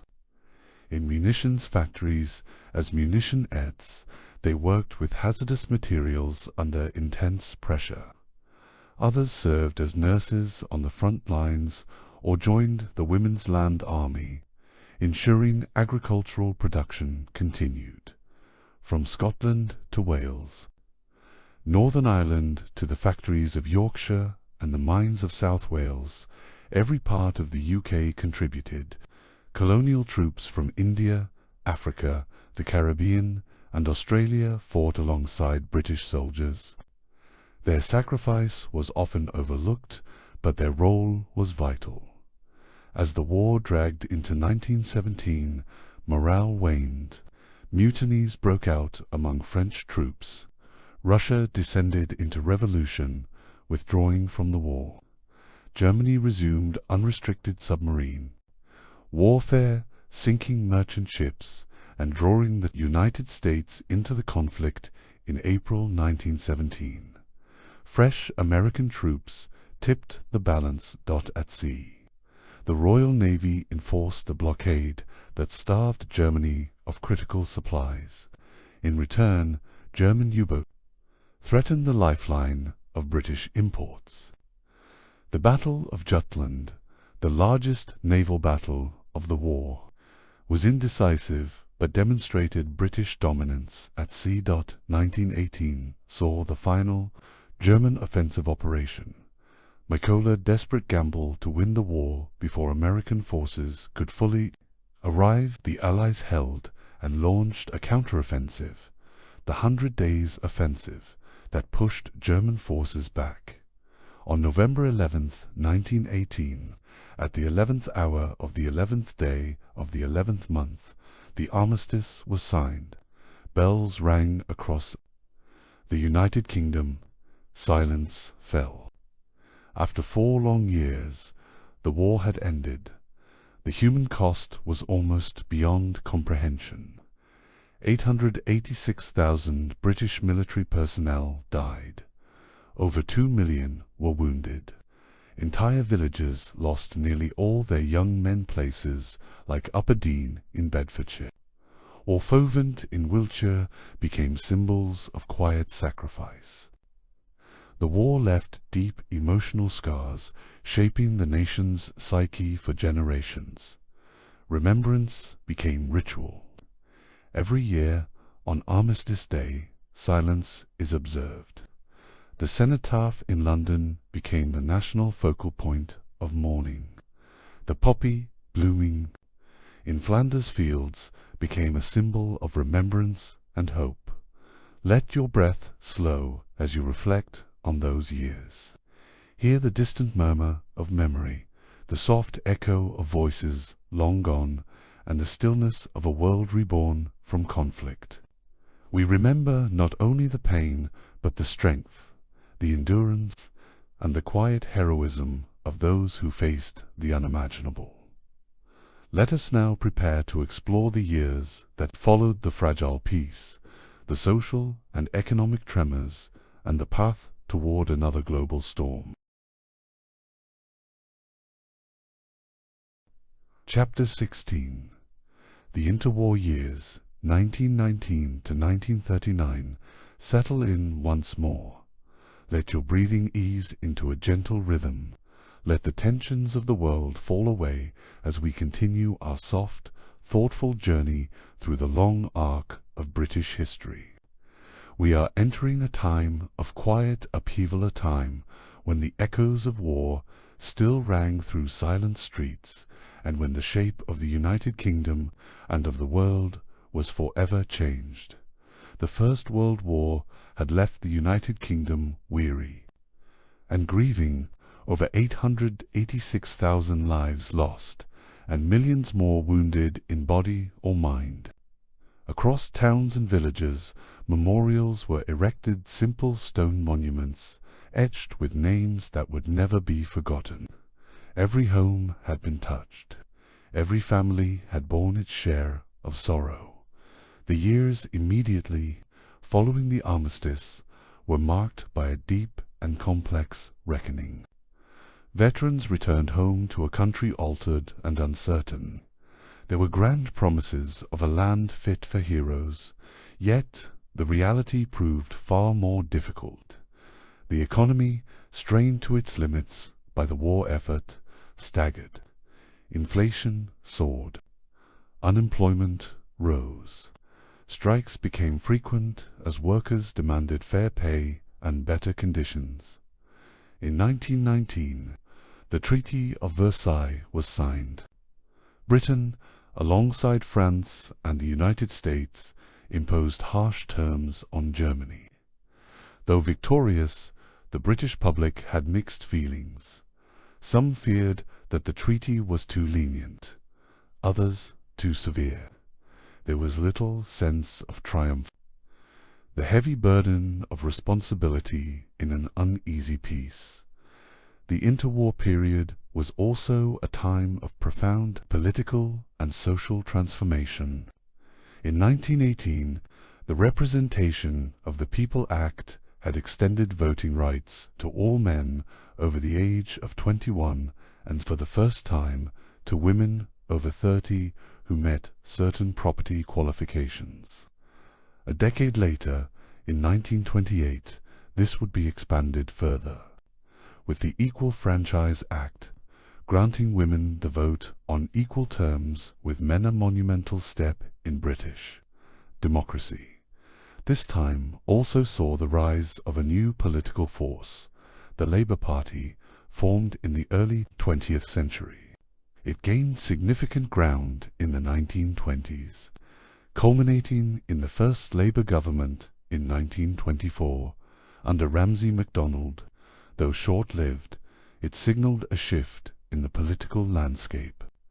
Traditional power structures were beginning to give way to the voices of working-class people across the Isles. The shape of the United Kingdom itself was changing. The war had stirred nationalist sentiment in Ireland, where the long-simmering tensions between Unionists and Nationalists had reached a boiling point. In 1916, the Easter Rising had shaken Dublin. Although the rebellion was suppressed and its leaders executed, it galvanized public support for independence.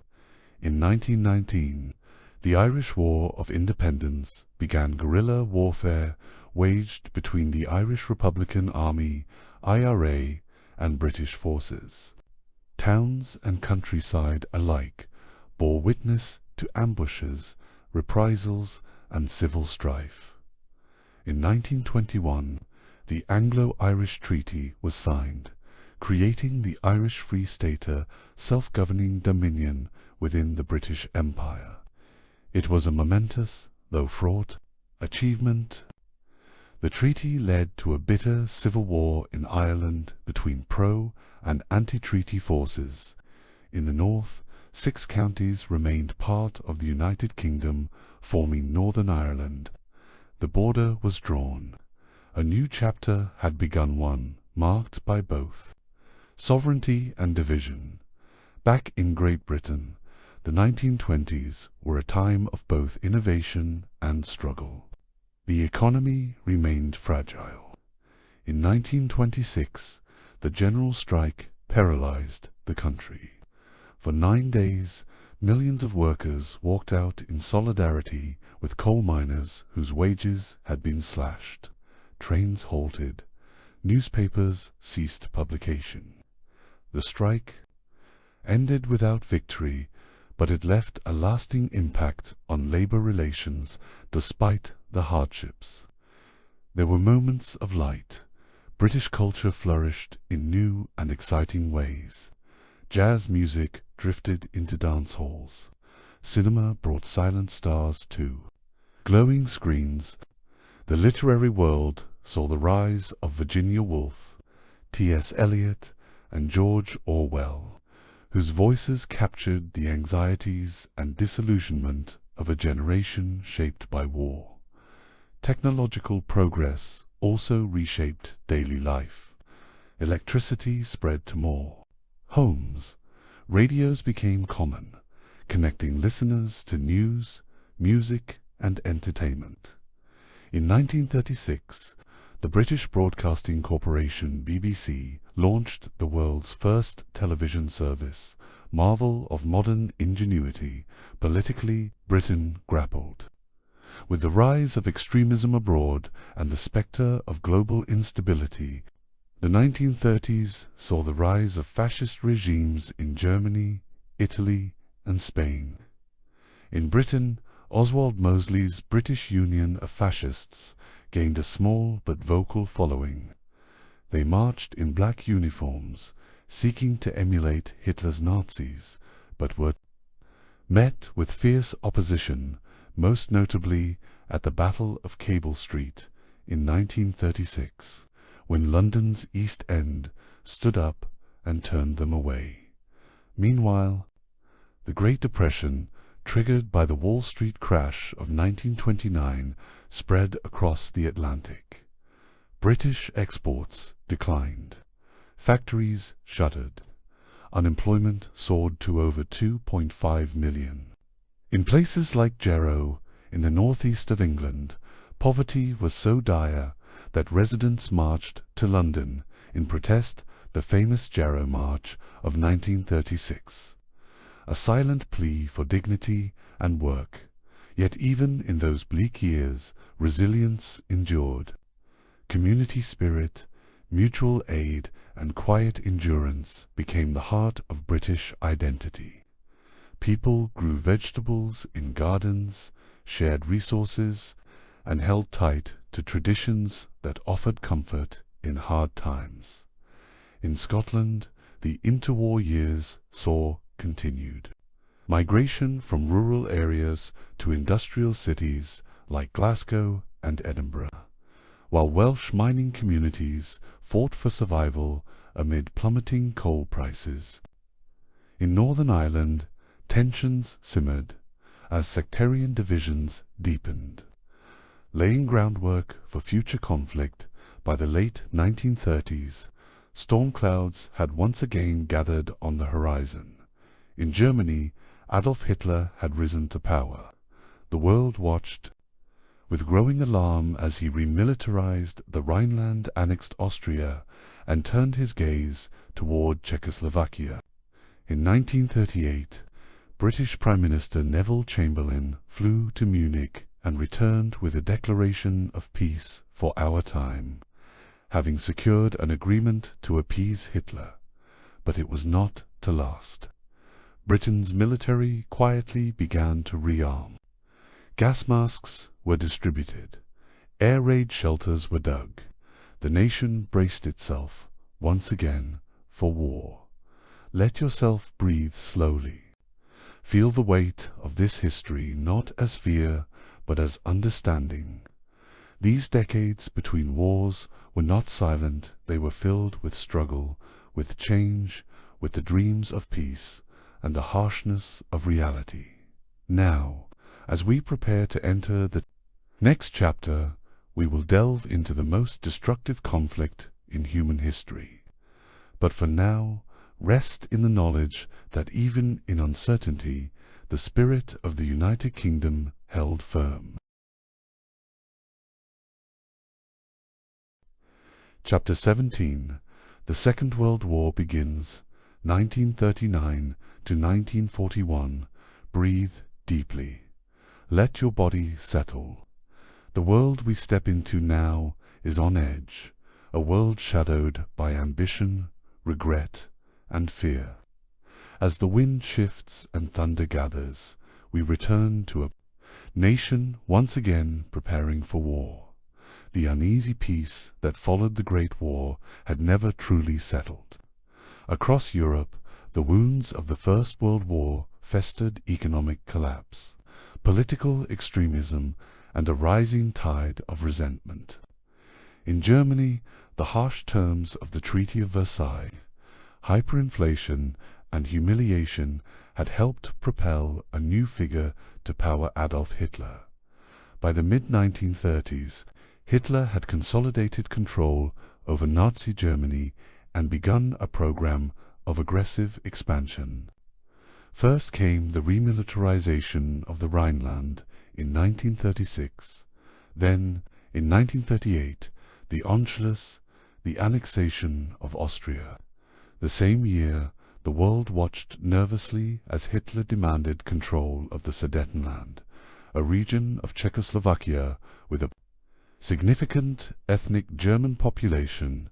Britain's Prime Minister, Neville Chamberlain, desperate to avoid another war, travelled to Munich to meet Hitler. The resulting Munich Agreement allowed Hitler to take the Sudetenland in exchange for a promise of no further aggression. Chamberlain returned home, declaring peace for our time, but it would not last. In March 1939, Hitler broke that promise. Occupying the rest of Czechoslovakia, the illusion of peace was shattered. The British government began preparing the public for the possibility of war. Gas masks were distributed, children were evacuated from cities, and shelters were built in gardens and streets. On September 1st, 1939, German forces invaded Poland. 2 days later, on September 3rd, Britain and France declared war on Germany. Chamberlain's solemn broadcast marked the beginning of a Second World War. Just 21 years after the last had ended, the United Kingdom entered the conflict with a cautious step. The initial phase of the war became known as the Phony War, a period of quiet tension where little seemed to happen in the West. British forces were deployed to France, but for months the front remained still. That quiet was shattered in May 1940, when Germany launched a blitzkrieg or lightning war across Belgium, the Netherlands, and into France. German tanks and aircraft moved with terrifying speed. The British Expeditionary Force, along with French and Belgian troops, was pushed back to the beaches of Dunkirk in what came to be known as Operation Dynamo, a fleet of over 800 vessels. Warships, merchant ships, fishing boats, and pleasure cruisers crossed the English Channel to rescue over 338,000 Allied soldiers.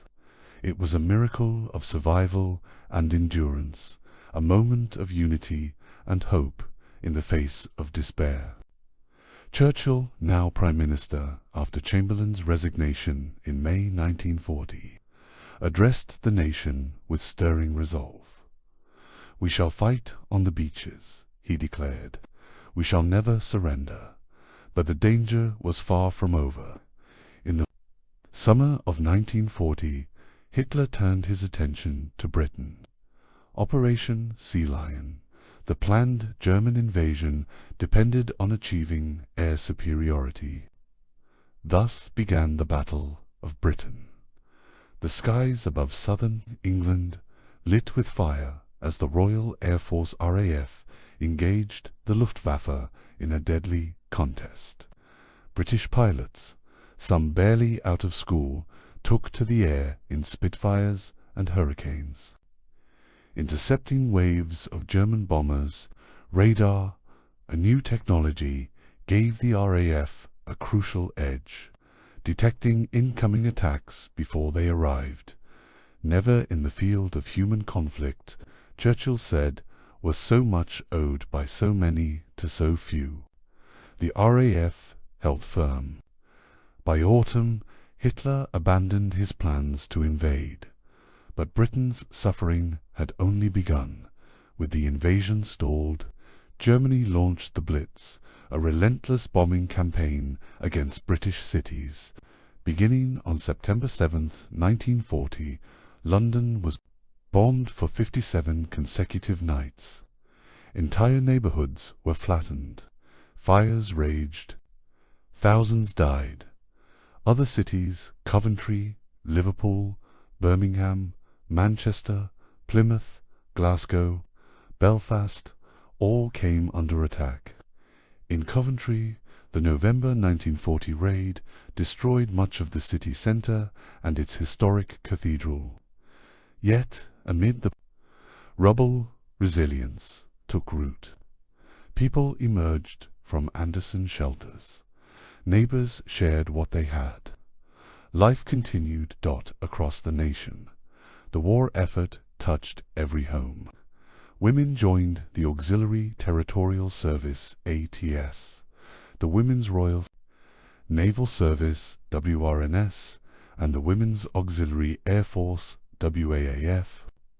They operated searchlights, drove ambulances, and decoded enemy transmissions at Bletchley Park, where the brilliant minds of Alan Turing and others broke the German Enigma code in factories. Women assembled munitions and aircraft. Children were sent to the countryside. Families grew vegetables in victory gardens. Clothes and food were rationed.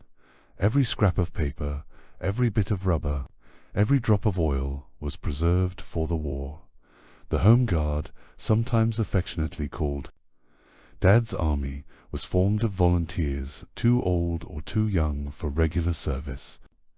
They trained with broomsticks, braced for invasion, and stood watch over towns and fields. Scotland's shipyards in Clydebank The coalfields of South Wales, the docks of Belfast, and the factories of the Midlands all roared into action. Northern Ireland, though geographically removed from mainland Britain, played a vital role in shipbuilding and hosted American troops preparing for the European theatre. By 1941, the war was global. In June, Hitler invaded the Soviet Union. In December, following the Japanese attack on Pearl Harbor, the United States entered the war. The tide had not yet turned, but the stage was set for a worldwide struggle of staggering scale. For now, let your breath deepen again. The lights have dimmed, but the flame of endurance burns quietly in the hearts of the British people. The darkest days lie ahead, but so too does the long, slow dawn. Chapter 18. The United Kingdom in World War II, 1941 to 1945. Take a moment and breathe slowly. Let your body settle into comfort as we move into one of the most significant chapters in the United Kingdom's long history. The Second World War, this time, while shadowed in deep sorrow and fear, also showcased a remarkable resilience, uniting people from all walks of life in the face of overwhelming adversity. It's a story of determination, courage, and endurance that echoes through time. The early struggles and the rise of the Nazi threat. By 1941, the United Kingdom found itself at the heart of a brutal conflict. The Great War had left its scars. But the world had barely begun to heal when the rise of Nazi Germany thrust Europe into another dark period. Adolf Hitler's aggressive expansionism spread like wildfire, and Britain, together with France, stood as one of the last barriers against the spread of fascism across the continent. The war had begun in earnest with the German invasion of Poland in 1939, but by 1941 the full force of Nazi ambition was being felt. France had already fallen, and Germany controlled much of Western Europe. Hitler's forces advanced rapidly, and Britain, now isolated, stood alone against this powerful new enemy. The country braced for the inevitable, knowing that their survival depended not only on the strength of their military, but also on the fortitude of their people. The Battle of Britain, a nation in the sky, the first major test for Britain, came in the summer of 1940, when Germany's Luftwaffe, the German Air Force, began bombing British cities in an attempt to weaken morale and destroy the nation's capacity to defend itself. This relentless aerial bombardment, which would come to be known as the Blitz, was brutal. Yet, in this terrifying time, something remarkable emerged as the Luftwaffe rained bombs over London, Coventry, Liverpool, and many other cities. The courage of the Royal Air Force RAF pilots would become legendary. The Battle of Britain, fought in the skies above England, was a crucial turning point in the war. Squadrons of Spitfires and Hurricanes fought day and night, their engines roaring against the hum of German bombers. The British people watched from the safety of their shelters, often with bated breath, as young pilots risked their lives to protect the nation. The skies were filled with the sound of battle, and the roar of engines became synonymous with hope. The bravery of the RAF pilots, who risked everything in the pursuit of freedom, was celebrated with every victory. Winston Churchill, the Prime Minister, would later famously say, "Never in the field of human conflict was so much owed by so many to so few." The Luftwaffe failed to break British resistance, and in doing so, They were forced to divert resources away from their invasion plans, giving Britain precious time to prepare for the struggles ahead. The Blitz, London and beyond from September 1942, May 1941. The German Luftwaffe bombarded British cities in a series of coordinated attacks. The term the Blitz came to represent this terrifying period, where the night sky was illuminated by the flash of explosions and the distant rumble of falling buildings. During this time, London was hit hardest. The iconic city, known for its rich history and grandeur, was reduced to rubble in many areas. Yet, even in the darkest of nights, a sense of unity pervaded. As bombs fell, families huddled in their homes, in basements and in underground shelters. People spoke to each other in soft, reassuring tones, comforting those around them with tales of resilience. It was in these moments that the spirit of the nation was forged anew. The sense of community and shared purpose became one of Britain's greatest assets day after day. The destruction continued, but the people of Britain held on, refusing to bow to the terror. This unity, this determination, would be the heart of the nation throughout the war. Every child, every woman, and every man had a part to play. Whether it was by working in factories, serving in the armed forces, or simply enduring the hardships of daily life, the British spirit remained unbroken. The Battle of the Atlantic, a war beneath the waves as the bombs rained down on Britain. Another battle raged beneath the waves of the Atlantic Ocean. The Battle of the Atlantic was a desperate struggle to keep supply lines open. The British Isles relied heavily on imports for food, munitions, and vital resources, and the German U-boats prowled the ocean, trying to sever these critical lifelines. The sea, so often a symbol of Britain's strength, now became the setting. For a long and bitter war, the Royal Navy, bolstered by merchant ships and convoys, fought back fiercely. The cold, dark waters saw the clash of ships, the ominous thud of torpedoes, and the ever-present threat of submarines lurking beneath the surface. Despite the challenge, Britain maintained its resolve. New technologies, such as radar and depth charges, began to turn the tide in favor of the Allies. The Battle of the Atlantic would continue for the entire war, but with each victory, Britain grew more confident in its ability to defend itself against the Axis forces. The entry of the United States and the growing Allied strength in 1941, the United States previously neutral entered the war following the attack on Pearl Harbor by Japan. The U.S. became an invaluable ally, not only contributing fresh troops, but also providing much-needed resources. Winston Churchill, always the diplomat, welcomed this alliance with open arms, knowing that the addition of the United States would change the course of the war together. Britain and the United States planned a series of operations designed to strike at the heart of the Axis powers.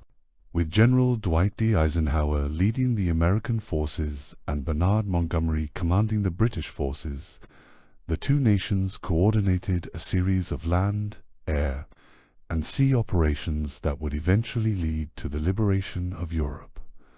The D-Day landings, a new beginning on June 6, 1944, the long-awaited D-Day landings began. Operation Overlord was the largest amphibious invasion in history. More than 156,000 Allied soldiers, including British, American, Canadian, and other forces, landed on the beaches of Normandy in northern France. The aim was simple but ambitious: to establish a foothold in Western Europe and begin the liberation of Nazi-occupied territories. The beaches of Utah, Omaha, Gold, Juneau, and Sword saw fierce fighting. Waves of soldiers disembarked from the landing, crafts charging toward the enemy lines under the cover of constant gunfire. It was a day of immense sacrifice, but it marked the beginning of the end for Nazi Germany. The courage of the men who fought that day, their bravery, their unshakable determination is remembered to this day. The end of the war in Europe, victory and reflection, the defeat of Germany came in May 1945, when Hitler and his regime were finally toppled. The Soviets reached Berlin, and in the face of inevitable collapse, Hitler took his own life in his underground bunker. Germany surrendered on May 7, 1945, and peace began to return to a weary continent. For the United Kingdom, the victory came at an immeasurable cost. Nearly 400,000 British men and women had perished during the war, and the nation was left to rebuild. Yet there was also a sense of quiet pride in the face of their survival. The world had seen Britain's strength, and its role in the shaping of a new world order could not be denied. A time for reflection. Take a slow breath in and let it out gently. As we reflect on the Second World War, let us remember the immense sacrifices made, the lives lost, and the resolve that carried Britain through its darkest hours. And even as the war ended, the world that emerged was forever changed. In the years that followed, the United Kingdom would enter a period of rebuilding, of grappling with the costs of war, the rise of new powers, and the eventual decline of the British Empire. But this story, this chapter, would always be remembered, not just for the destruction, but for the resilience of a people who would not give up. Chapter 19. Post-War Recovery and the Cold War 1945 to 1960. Breathe in slowly, and let the weight of the world slip away. As we move from the ashes of the Second World War to the difficult years of rebuilding, we find that the United Kingdom stands at a crossroads. The war may have ended, but its consequences shaped a new world, a world in which Britain had to find its place once again. This chapter is one of recovery, reinvention, and reflection. It is a time of cautious optimism, but also of uncertainty, where the winds of change blew strong on the island and across the globe. The immediate aftermath of the war, rebuilding Britain in. The aftermath of the war, Britain, like many other nations, faced the monumental task of rebuilding its shattered infrastructure. London, along with other major cities, had suffered severe bombing during the Blitz and subsequent air raids. Many neighborhoods were reduced to rubble, leaving entire communities homeless. It was a nation that had paid the price of victory. With nearly 400,000 British deaths and many more injured, the physical scars of war were still very much visible, despite the destruction. The British people's resolve remained unbroken. Winston Churchill, who had led the nation through the darkest times of the war, was re-elected as Prime Minister in 1951. However, even Churchill's indomitable spirit could not change the harsh economic realities of post-war Britain. The country was heavily in debt and struggling with the costs of war, and rationing continued into the early 1950s. The government introduced a range of social programs to address the needs of the population. In 1945, the Labour Party, under Clement Attlee, won a sweeping victory and began the ambitious task of reform. One of the most significant changes was the establishment of the National Health Service, NHS in 1948, which provided free healthcare to all citizens. The NHS would become one of Britain's proudest achievements, providing a safety net for the entire population, from the most vulnerable to the most prosperous. The decline of the British Empire's Britain focused on rebuilding itself. The world around it was changing. The age of empires, which had seen Britain's dominance across vast swaths of the globe, was beginning to unravel. The British Empire was no longer the powerful force it once was. As independence movements grew across the colonies, Britain began to relinquish control over its vast territories. In 1947, Britain granted independence to India, its most significant colony, after years of struggle and the leadership of figures like Mahatma Gandhi. The independence of India was a monumental moment, symbolizing the end of an era for Britain. As India became a republic, it marked the start of a rapid process of decolonization that would see many countries in Africa, Asia, and the Caribbean gain their independence in the years to come. The Suez Crisis of 1956, in which Britain and France attempted to seize control of the Suez Canal following its nationalization by Egyptian leader Gamal Abdel Nasser, highlighted Britain's diminished power on the global stage. The failure of this military intervention, combined with strong opposition from both the United States and the Soviet Union, made it clear that Britain was no longer the world's foremost superpower. The event symbolized the waning influence of the British Empire, and it marked a decisive shift in Britain's role in world affairs. The beginning of the Cold War, aligning with the West as Britain was reordering its priorities at home and dealing. With the loss of its empire, the world was entering a new era of geopolitical tension. The aftermath of the war had led to the division of Europe into two camps: the capitalist, democratic nations of the West, led by the United States, and the communist nations of the East, led by the Soviet Union. The United Kingdom found itself firmly aligned with the West, particularly as a key member of the North Atlantic Treaty Organization, NATO, which was established in 1949.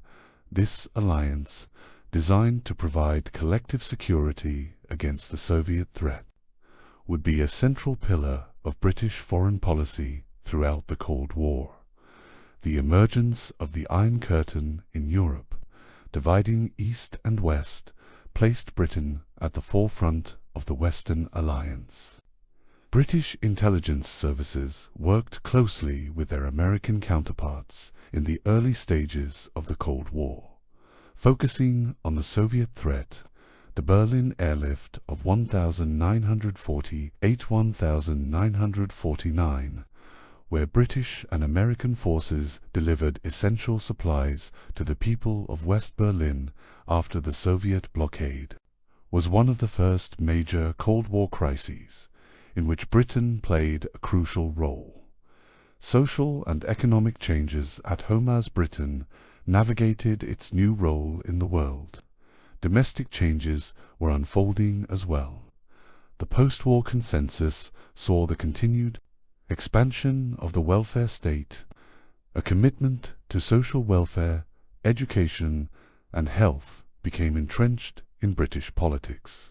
During the 1950s, the state began to take a greater role in ensuring the well-being of its citizens. In 1951, the Labour government was succeeded by a Conservative government led by Winston Churchill, who returned to power. However, by now, the focus of government had shifted to managing the economic and social challenges of post-war life rather than imperial ambitions. The 1950s saw the rise of consumer culture. The rebuilding of British industry led to an increase in the production of goods for domestic use, The introduction of the National Insurance Act in 1948 and the growth of public services meant that many families began to experience an increase in their standard of living. Cars, refrigerators, and televisions became common household items as the country recovered from the deprivations of wartime. Austerity. The rise of the youth culture and the 1960 SPY, the time the 1960s arrived, Britain had undergone significant transformations. Young people, in particular, began to assert their voices, creating what came to be known as the youthquake. The post-war generation, raised in relative comfort compared to their parents, demanded more from life. This era would see the birth of the swinging 60s, a cultural revolution led by music, fashion, and social movements. In London, the emergence of mod fashion and the popularity of bands like the Beatles and the Rolling Stones helped redefine British identity. These cultural exports, along with British television and film, projected a new image of Britain to the world, one that was modern, vibrant, and energetic. Social movements advocating for civil rights, gender equality, and greater freedoms also gained traction. The changing cultural landscape reflected the broader shift in British society from its traditional, more reserved foundations towards a more liberal and progressive outlook. A nation in transition. As we reflect on this period, we see a nation that, while battered by the war, was rising to meet the challenges of the post-war world. Britain, though no longer the global power it had been in the 19th century, retained its influence in Europe and the wider world. It had adapted to the realities of the Cold War, reshaped its role in global affairs, and begun to heal from the trauma of its wartime experiences. This chapter of British history, marked by recovery, loss of empire, Cold War tensions, and social upheaval, set the stage for the changing world of the late 20th century. Britain's emergence as a modern, socially conscious nation would have profound effects on the country and its place in the world in the coming decades. Chapter 20. The changing political landscape and the end of the British Empire 1960 to 1980. Take a moment to settle into your surroundings, allowing the soft hum of history to surround you. This chapter brings us into the 1960s and beyond, a time when Britain was moving away from the ashes of empire, shifting towards a more modern and multicultural society. The second half of the 20th century was a time of intense social change, economic upheaval, and political redefinition. The echoes of the empire still reverberated, but they began to fade, replaced by new ideas, new identities, and new realities. The decline of the British Empire. By the time we enter the 1960s, the British Empire, the vast network of colonies, dominions, and protectorates that had once spanned the globe, was in its twilight. The devastating toll of 2 world wars, coupled with growing nationalist movements and global pressures for decolonization, had made it increasingly difficult for Britain to maintain its imperial power. One of the defining events of this era was the Suez Crisis of 1956, which marked the beginning of the end for Britain's imperial ambitions, when Egyptian President Gamal Abdel Nasser nationalized the Suez Canal. Britain, alongside France and Israel, attempted to take military action to seize control. The operation, however, was a disaster. The United States, led by President Dwight D. Eisenhower, opposed Britain's intervention, and with mounting pressure from both the UN and the US, Britain was forced to withdraw. The Suez Crisis exposed Britain's waning influence on the world stage and revealed the limits of its power. It was a stark reminder that the world had moved into a new era, one where Britain was no longer the imperial power it had been. The loss of control over its colonies continued through the 1960s and 1970s, with many nations gaining independence in rapid succession. India had already gained independence in 1947, and by the 1960s, countries like Kenya, Nigeria, and Ghana had followed suit. The Wind of Change speech by British Prime Minister Harold Macmillan in 1960 symbolized Britain's recognition that the empire was crumbling and that it had to evolve. However, not all decolonization processes were smooth.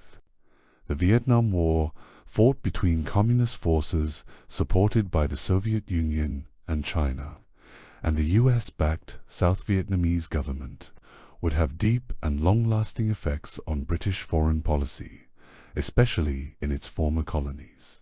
The rise of the welfare state and changing social policy internally.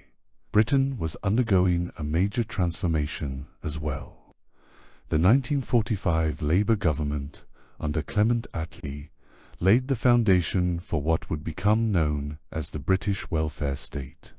The National Health Service, NHS, established in 1948, provided free healthcare to all citizens and became one of the cornerstones of post-war Britain.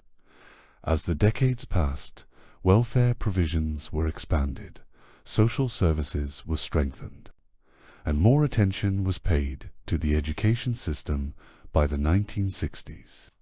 There was a significant shift towards more progressive social policies.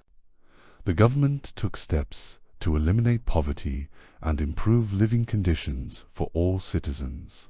Nationalization of key industries such as coal, steel, and rail continued throughout the 1950s and 1960s as Labour governments tried to ensure that these critical sectors would remain in public hands. However, with economic challenges mounting and the global influence of the United States growing, the landscape began to shift. As the Conservative Party took power in the 1970s under Edward Heath and later Margaret Thatcher, a new focus on free market economics emerged, and Britain began to embrace policies that prioritized privatization and market competition. The era of the welfare state, though still influential, started to meet resistance from political figures pushing for a more laissez-faire approach. The 1960s, a decade of cultural revolution. The 1960s in the United Kingdom were a time of profound social and cultural upheaval. The younger generation, born in the aftermath of the war, had different aspirations, desires, and expectations. They began to question traditional authority structures, particularly in the realms of politics, family life, and culture. The rise of the youth counterculture made its mark on British society, with music, fashion, and art becoming expressions of rebellion and freedom. Perhaps the most significant cultural revolution came in the form of the music scene. The Beatles and the Rolling Stones became icons of the decade, not only reshaping music but also influencing fashion, attitudes, and even politics. The British invasion saw British rock and roll bands dominate the charts in the United States, shifting the global music scene and solidifying Britain as a cultural force. The fashion of the era also reflected this shift. London, with its vibrant neighbourhoods like Carnaby Street and Chelsea, became the epicenter of mod culture. Designers like Mary Quant revolutionized fashion, making it more youthful, expressive, and affordable. The introduction of the miniskirt, the popularity of bold patterns, and the embrace of individual style were symbolic of the wider cultural revolution taking place. The changing political landscape from labor to conservatism as the 1960s gave way to the 1970s, Britain found itself caught between the forces of tradition and modernity. The Labour Party, with its focus on expanding the welfare state and protecting the working class, continued to dominate during the post-war period. However, the economic realities of the time, rising inflation, unemployment, and the decline of traditional industries created significant challenges. The Winter of Discontent in 1978-1979, when widespread strikes paralyzed the country, marked a turning point. The strikes were fueled by inflation and the government's efforts to curb public sector wages, and they reflected a broader sense of disillusionment with the Labour government's ability to manage the economy. In 1979, the Conservative Party, led by Margaret Thatcher, won the general election. Thatcher's policies would come to define much of Britain's economic and political landscape in the coming decades. Her embrace of neoliberalism, privatization of state-owned industries, and reduction of government intervention in the economy marked a sharp departure from the post-war consensus. The end of empire and the rise of a multicultural society as the British Empire continued to recede. Immigration into the United Kingdom grew rapidly, especially from former colonies. In particular, the Caribbean, India, Pakistan, and other parts of the British Empire became major sources of immigrants, leading to the establishment of vibrant communities across British cities, particularly London, Birmingham, and Manchester. By the 1970s, the impact of these communities was becoming increasingly visible. Britain was transforming into a multicultural society, and issues surrounding race, identity, and integration began to shape the national conversation. This was not always an easy transition. The rise of far-right political movements, such as the National Front, and the tensions between different ethnic groups brought to the forefront the challenges of immigration and national identity. However, over the coming decades, these communities would play a crucial role in reshaping British culture, contributing to the arts, fashion, food, and politics. Immigrants from the Caribbean, India, and Pakistan, for example, would have a profound impact on British life, enriching the cultural landscape and contributing to the rise of multiculturalism that would come to define modern Britain. A changing Britain, a nation redefined us. We reflect on this period. We see a Britain that was in the process of redefining itself. The days of empire were over, but in their place, a new sense of national identity was emerging. A focus on social welfare, economic change, cultural transformation, and immigration were all central to the narrative of post-war Britain. The 1970s and 1980s were periods of significant economic change, social evolution, and political upheaval. By the end of the 20th century, the country was no longer the imperial power it had once been, but it had become a modern, diverse society at the heart of Europe. A time for reflection. Take a slow breath in and let it out gently. As we reflect on this pivotal period in British history, we are reminded of the monumental changes that occurred in the United Kingdom between the 1960s and 1980s, a time when the echoes of the British Empire began to fade, and in its place, a new era of social transformation, economic shifts, and cultural revolution took form. The decades that followed the end of the war were filled with challenges, as Britain navigated the complexities of rebuilding, redefining itself on the global stage and adapting to new realities in the face of a rapidly changing world. The loss of its imperial power and the dismantling of its colonial empire left a void that was filled with both the promise of a more egalitarian society and the inevitable struggles of a world redefining its boundaries.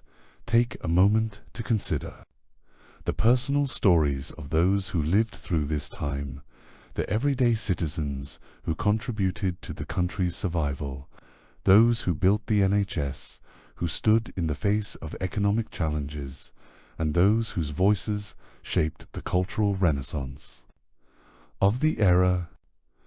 It was a time of great upheaval, but also a time of hope, as new generations emerged with fresh ideas and a desire to create a society built on fairness, inclusion, and opportunity. As we pause to reflect on this journey, it becomes clear that the history of the United Kingdom, much like the rest of the world, is not a straightforward narrative. It is a story woven from the threads of triumph and tragedy, resilience and defeat, progress and regression. But through it all, one thing remains constant: the unwavering spirit of the people, whose determination carried them through both the brightest and the darkest of times. Let us take another deep breath in and release it slowly, as we carry these reflections with us, from the rise of youth culture in the 1960s, the decline of the British Empire, to the transformation of society in the 1980s. Britain entered the new millennium not as the empire it once was, but as a nation embracing its future with a renewed sense of identity and purpose. Chapter 21. The Thatcher Years, a Time of Change, 1979 to 1990. Settle into your seat and take a deep, slow breath. As we move into the era of Margaret Thatcher, the first female Prime Minister of the United Kingdom, we enter a time of immense political and social change. This period, from 1979 to 1990, was one of significant transformation both for the British economy and society as a whole. In the soft, flickering light of history, we'll explore the power dynamics, policies, and the quiet yet profound impact of this era on the people of the United Kingdom. In 1979, the United Kingdom found itself at a crossroads. The 1970s had been a turbulent decade. The economy had been struggling with rising inflation, high unemployment, and a series of industrial disputes. The winter of discontent in 1978-79 saw widespread strikes, especially in the public sector, over wages and working conditions. The government's inability to handle these crises led to a loss of public confidence. It was in this environment that Margaret Thatcher, leader of the Conservative Party, came to power after a decisive election victory, replacing James Callaghan as Prime Minister. Margaret Thatcher, the Iron Lady as she would come to be known, was an unusual figure. A woman in a male-dominated world of politics, Thatcher was resolute, unwavering, and intensely ideological. She rejected the post-war consensus of welfare state policies that had dominated Britain since the end of World War II, advocating instead for a radical shift towards a free market economy. This would come to be known as Thatcherism. One of Thatcher's earliest decisions was to control inflation by reducing the power of trade unions.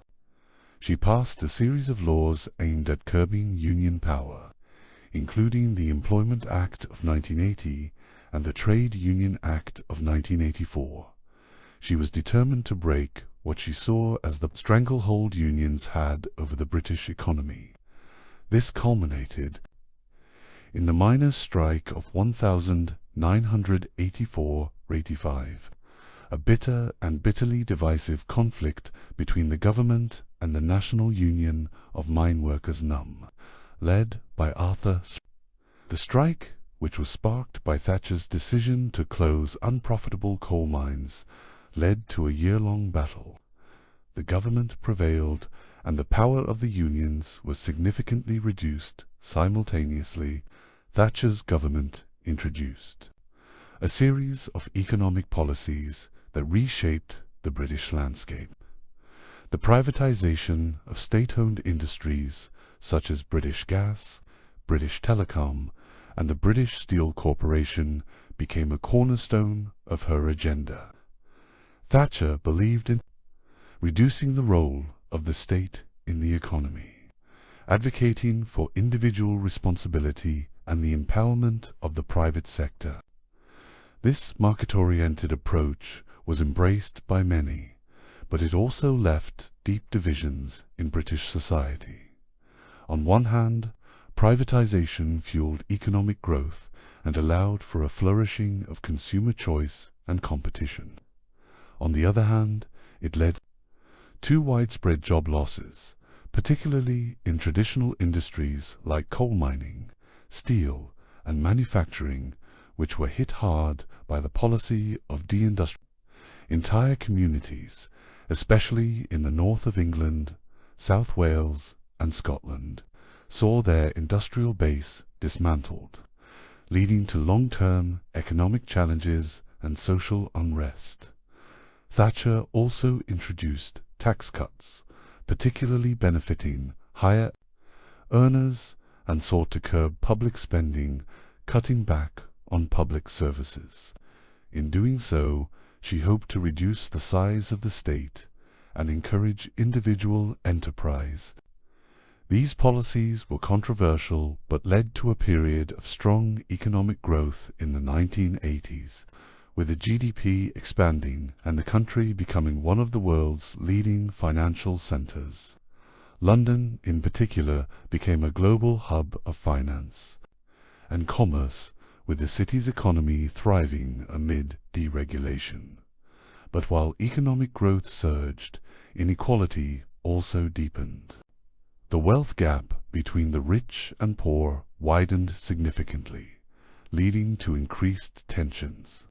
Inner-city riots, like those in Brixton 1981, Toxteth 1981, and St. Paul's 1980, exposed deep frustrations with Thatcher's policies, particularly in urban areas that felt marginalized by the government's economic agenda.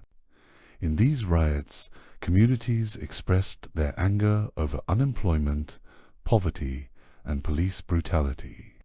Thatcher's hardline approach to law and order, including the introduction of Section 28 in 1988, which sought to prevent the promotion of homosexuality in schools, further alienated some parts of society. On the international stage, Thatcher's government also made a significant impact. One of the defining moments of her tenure came in 1982, when the UK was drawn into a conflict with Argentina over the disputed Falkland Islands in the South Atlantic. The Falklands War was a brief but intense conflict, with British forces successfully reclaiming the islands after an Argentine invasion. The victory was a significant boost to Thatcher's political standing and contributed to her reputation as a strong, decisive leader. The 1980s also saw the growing influence of the United States under Ronald Reagan. Thatcher often aligned with Reagan on matters of economics and foreign policy, shared a strong relationship with him. Both leaders were committed to fighting the Cold War, resisting Soviet expansion, and promoting neoliberal economic policies. This special relationship between the UK and the US would shape Britain's foreign policy throughout Thatcher's time in office. By the end of the 1980s, however, cracks were starting to appear. While Thatcher had led the country through economic recovery, her grip on power began to slip. In 1989, the poll tax, officially known as the community charge, was introduced, a flat rate tax that was deeply unpopular. It sparked widespread protests and riots, and the government was forced to abandon it in 1990. In the same year, Thatcher was challenged by members of her own party. Ultimately, she resigned as Prime Minister, marking the end of an era in British politics. As Thatcher left office, she left behind a country that had been transformed. The industrial heartlands had been hollowed out, but the financial sector had flourished. The social fabric had been stretched, but Britain had entered a new phase in its journey, one marked by a more conservative, market-driven approach to life. Thatcher's legacy remains deeply divisive. For some, she was a champion of individual liberty and economic prosperity. For others, she was a symbol of the deepening divide between the rich and poor. A time for reflection. Take a slow breath in and let it out gently.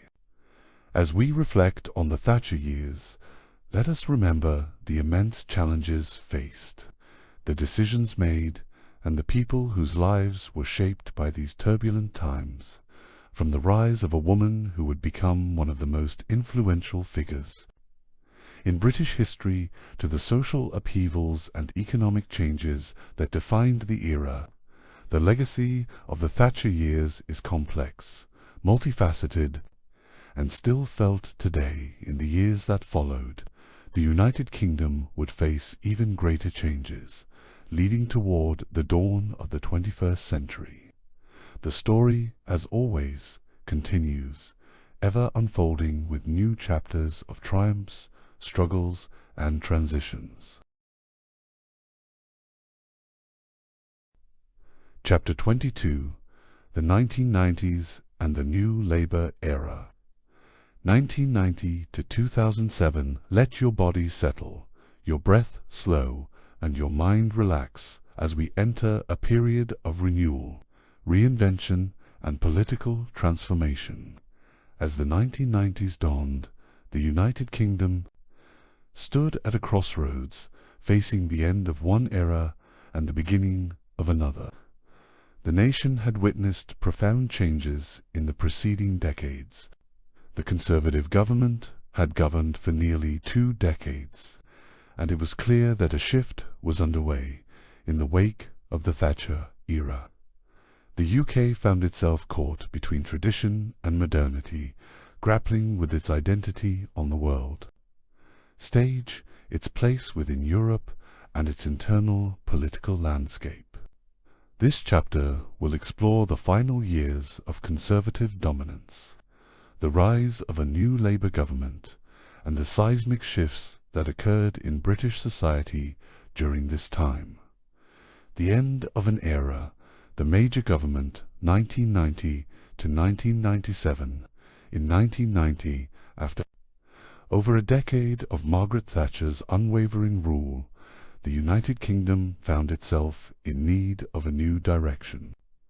Thatcher, once hailed as a visionary leader, faced mounting opposition both within her own party and from the wider public.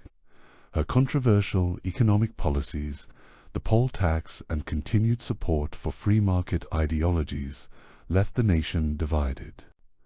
Ultimately, in November 1990, Thatcher resigned from office, paving the way for her successor, John Major, to step into the political arena. John Major became Prime Minister at a moment of national uncertainty.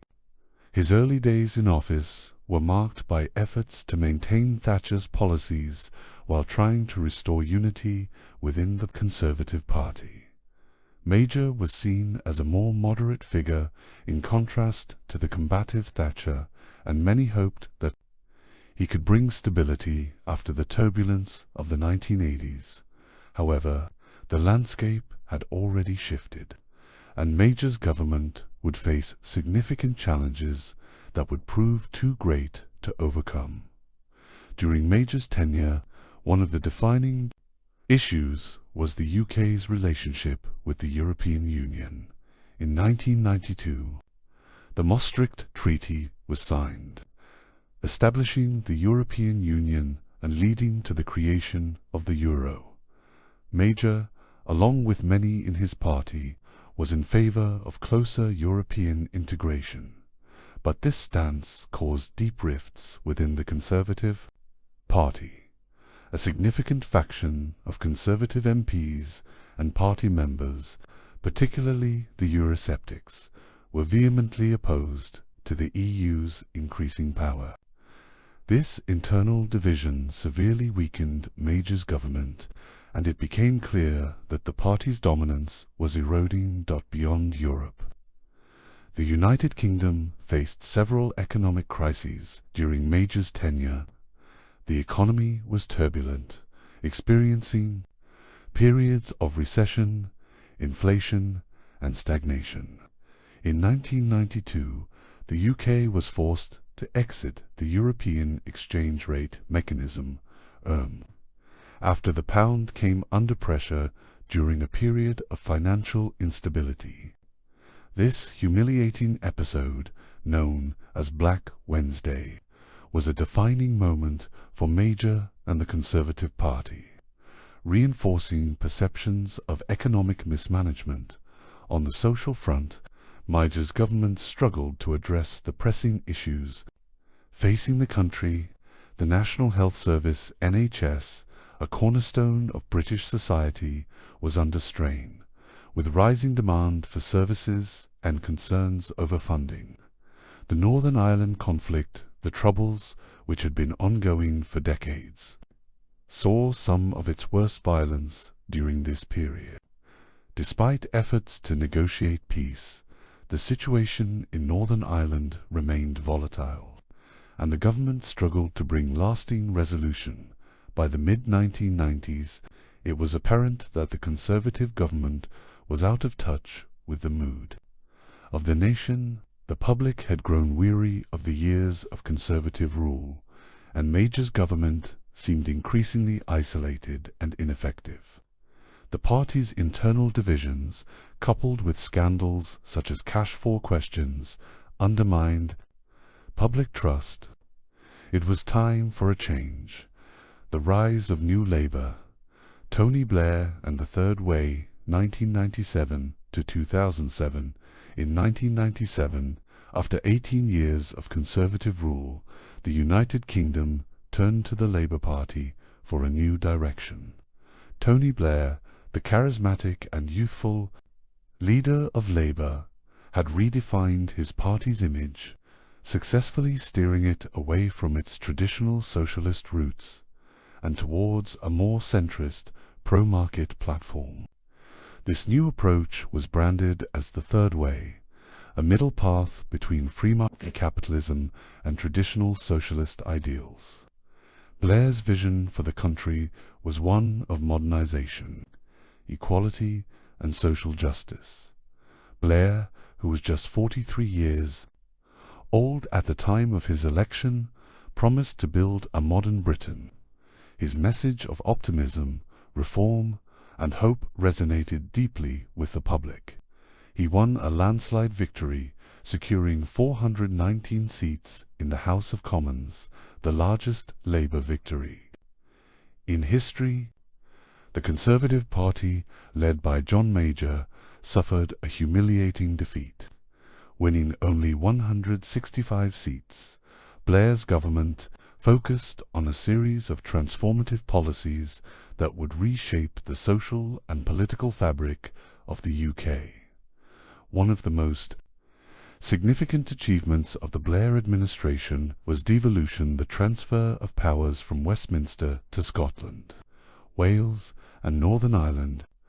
The Scottish Parliament, was established in 1999, followed by the Welsh Assembly in the same year and the Northern Ireland Assembly in 1998.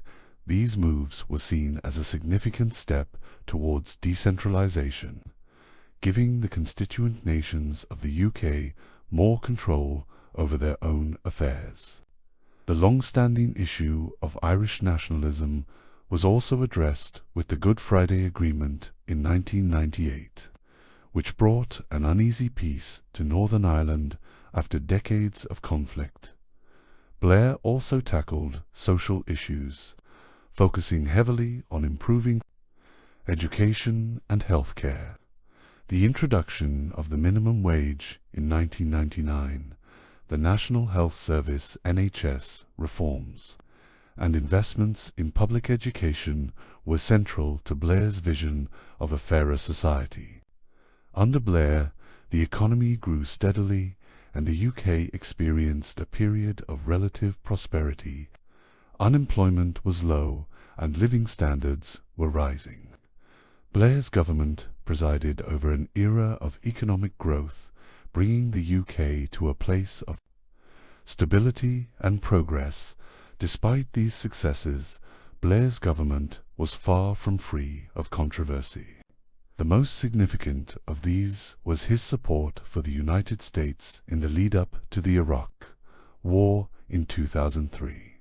Following the September 11th attacks in 2001, Blair was an unwavering ally of President George W. Bush and played a crucial role in the coalition that invaded Iraq. The decision to go to war, based on the assertion that Iraq possessed weapons of mass destruction, WMDs, was met with widespread opposition both in the UK and internationally. When no WMDs were found, Blair's credibility was severely damaged, and the Iraq War became a defining issue of his premiership. The war led to divisions within the Labour Party, and Blair's support began to erode. In 2007, after a decade in power, Blair resigned as Prime Minister and handed the reins over to his Chancellor, Gordon Brown. Blair's legacy is one of mixed achievements. His government modernized the UK, made significant strides in social policy, and played a prominent role in global diplomacy. However, the decision to invade Iraq and the subsequent aftermath would always overshadow his legacy, leaving the nation divided on his tenure. The 1990s, a time of change, tension, and triumph. As we reflect on the 1990s, we see a decade defined by a transition from the old to the new. The end of the Thatcher era, the rise of New Labour, the implementation of devolution, and the growing global prominence of the United Kingdom shaped a period of national change and renewal. The economy prospered, social reforms took hold, and the UK began to redefine its role in the world. Yet, even amidst this renewal, the tensions that arose during Blair's leadership, particularly the Iraq War, would haunt the nation for years to come. The 1990s and early 2000s were not just a time of celebration, but of reckoning, as the UK grappled with its choices on the world stage. As we take a slow, deep breath and reflect on the changes that this era brought, we acknowledge both the triumphs and the challenges. The 1990s were not only a decade of political transformation, but also one that redefined the very nature of British society.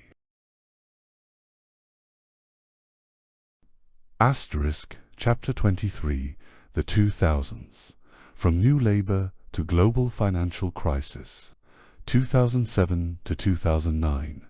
Take a deep breath and relax into the flow of time as we journey through the 2000s, a decade marked by political changes, economic prosperity, and the shadows of impending crisis.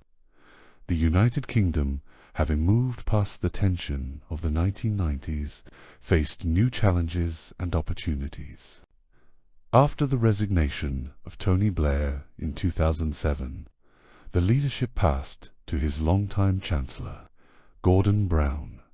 Brown's rise to power would mark a new chapter in the history of the United Kingdom, one that would take an unexpected turn toward economic turmoil, global change, and a new perspective on Britain's place in the world.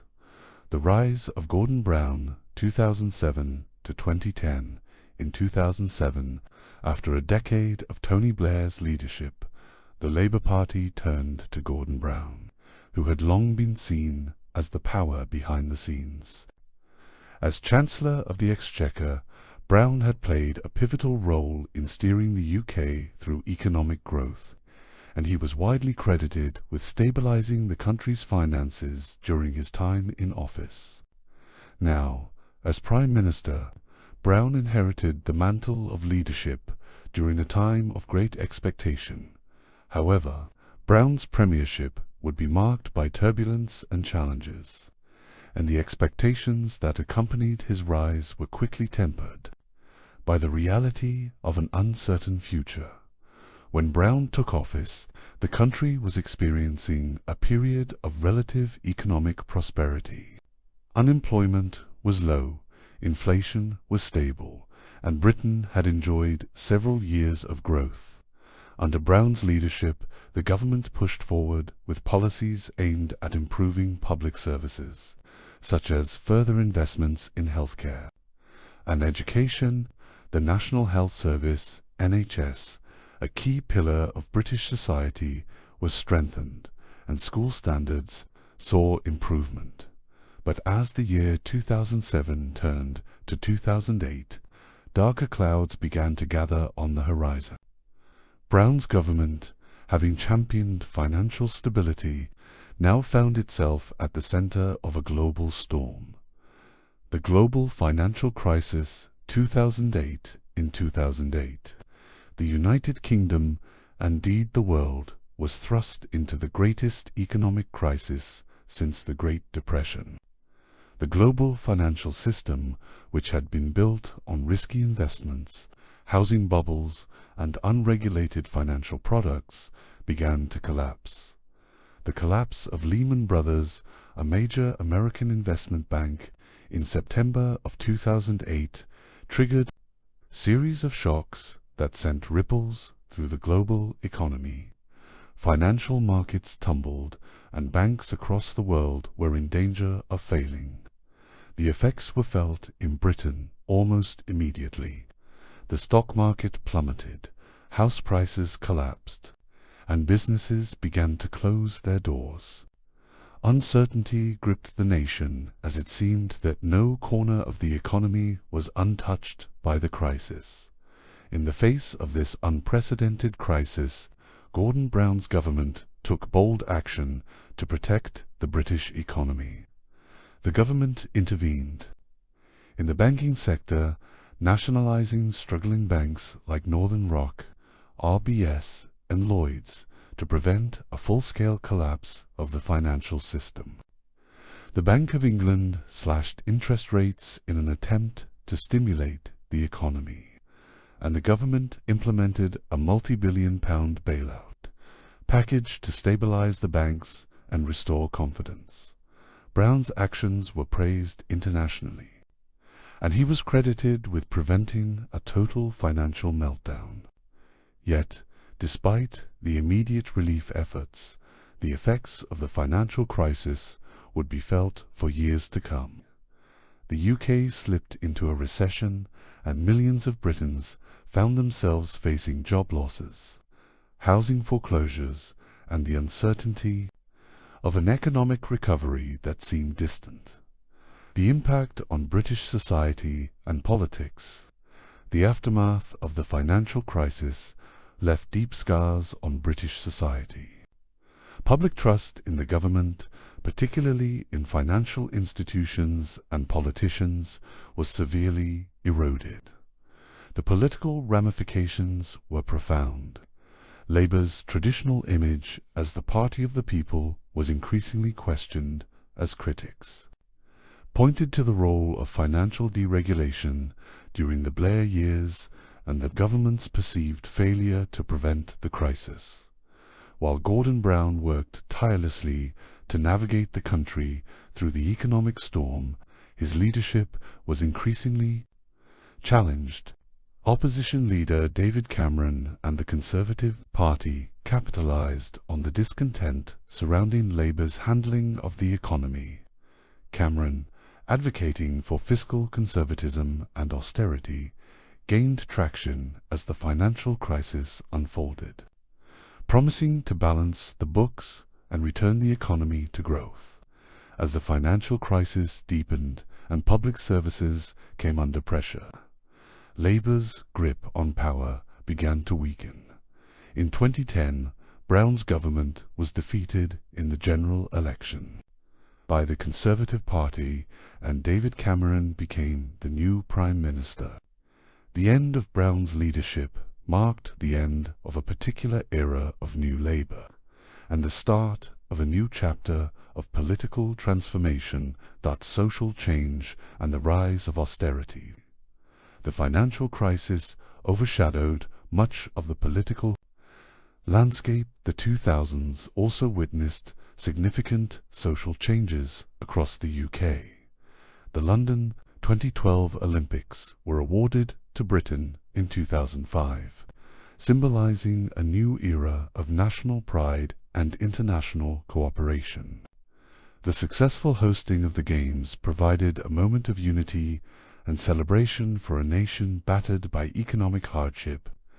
The Olympics not only highlighted the UK's ability to stage global events, but also showcased the social and cultural diversity of modern Britain. On the social front, the 2000s saw further strides in civil rights, with legislation like the Civil Partnership Act of 2004, which legalized same-sex civil partnerships in the UK. The Human Rights Act also solidified rights protections for individuals across the nation. The Labour government promoted social justice, equality, and inclusivity, though these policies would be challenged in the years that followed as the country navigated the economic and political fallout of the financial crisis. But with the rise of the Conservative government in 2010, austerity became the dominant theme of British politics. David Cameron, as Prime Minister, sought to reduce the national deficit and address the economic challenges inherited from Brown's government. This approach led to significant cuts in public spending, leading to widespread protests and debate over the fairness and impact of austerity measures. While the economy showed signs of recovery, many Britons continued to feel the strain of austerity measures, particularly in public services like health and education. A new political landscape. The 2000s were a period of transition for the United Kingdom, an era of profound change in the social fabric and a shifting political landscape.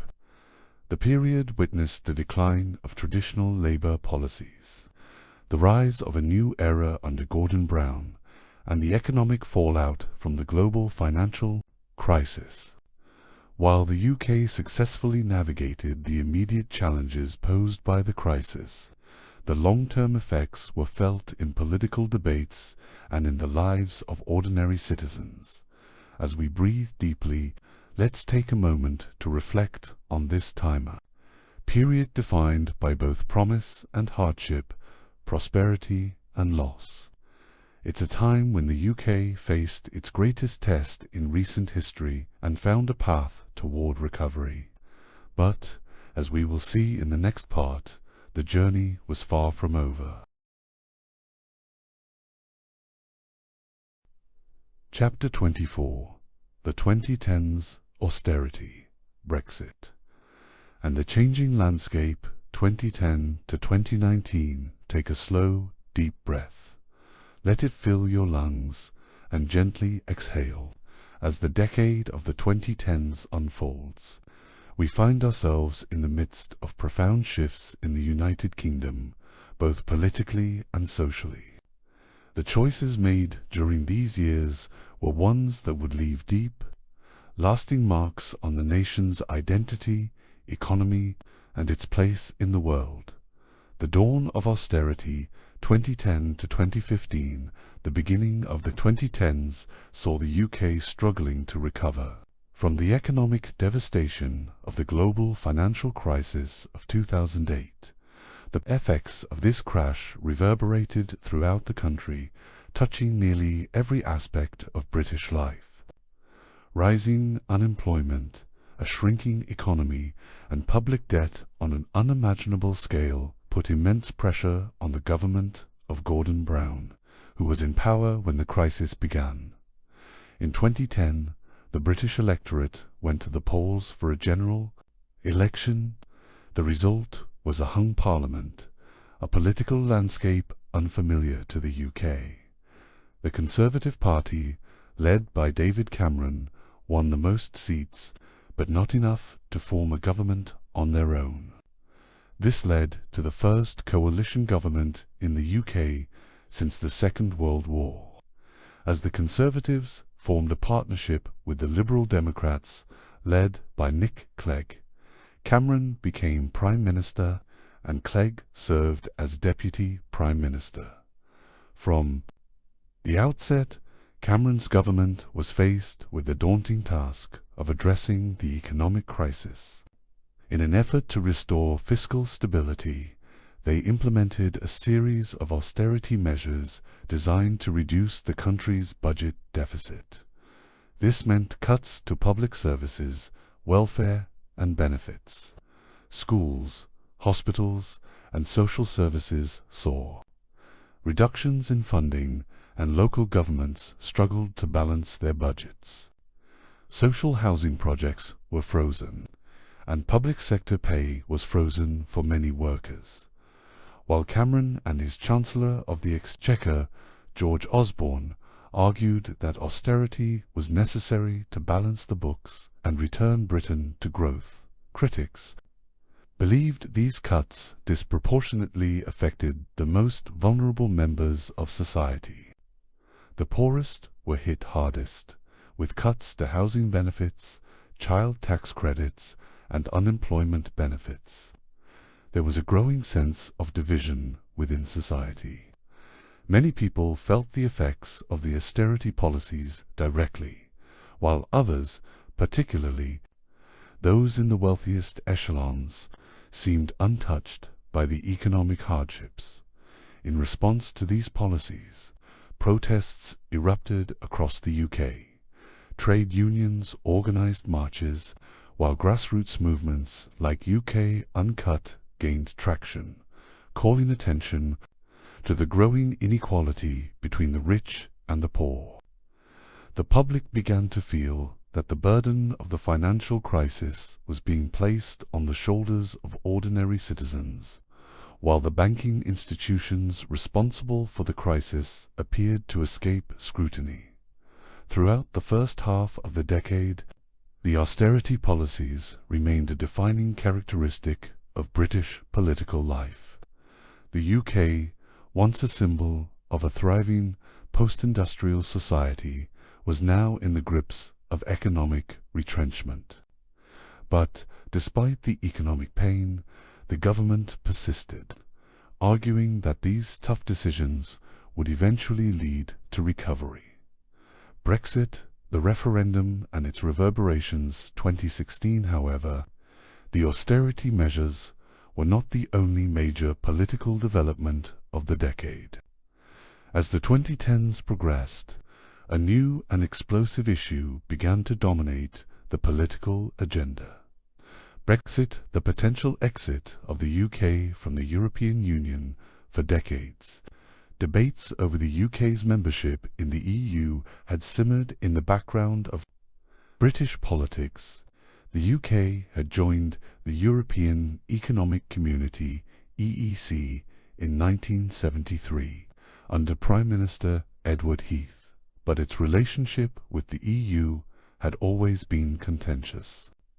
Over the years, Euroscepticism had grown, especially within the Conservative Party. The country's decision to stay outside the Schengen area and to retain the pound sterling instead of adopting the euro were key examples of Britain's reluctance to become more integrated with Europe by 2013, as political pressure from the anti-EU UK Independence Party UKIP grew. Prime Minister David Cameron made a bold promise. He would hold a referendum on the UK's membership in the EU if the Conservatives won the 2015 general election. The rationale behind this move was twofold: to quell rising Euroscepticism within his party and to settle the issue of EU membership once and for all.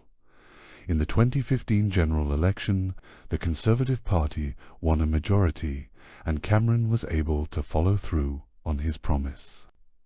The stage was set for the referendum that would determine the UK's future in the EU. On June 23, 2016, the British people went to the polls in a referendum that would decide whether the UK would remain in the European Union or leave it. The campaign was bitterly divisive, with two distinct sides: Remain and Leave fighting for the hearts and minds of the public. The Remain campaign, led by politicians like David Cameron, Tony Blair and Nick Clegg, argued that staying in the EU was vital for the country's economy, its international influence, and its future stability. They warned that leaving would lead to economic instability, job losses, and diplomatic isolation.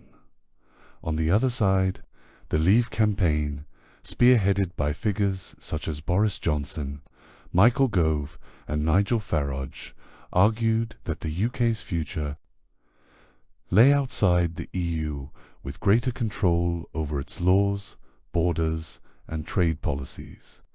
They promoted the idea that Britain could reclaim its sovereignty, free from the bureaucracy of Brussels. The slogan of the campaign, "Take Back Control," resonated with many who felt that the EU had too much influence over the country's decision-making processes. As the votes were counted on June 24, 2016, the outcome was clear. 51.9% of the public voted to leave the European Union, while 48.1% voted to remain. The result sent shockwaves through the country, plunging it into a period of political chaos.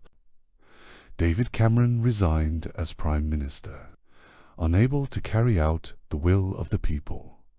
The aftermath, political turmoil, and the struggle to deliver Brexit 2016 to 2019 in the wake of the referendum.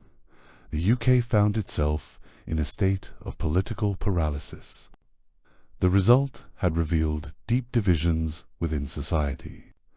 Many regions, particularly in Scotland and London, voted to remain, while large areas of England and Wales supported leaving.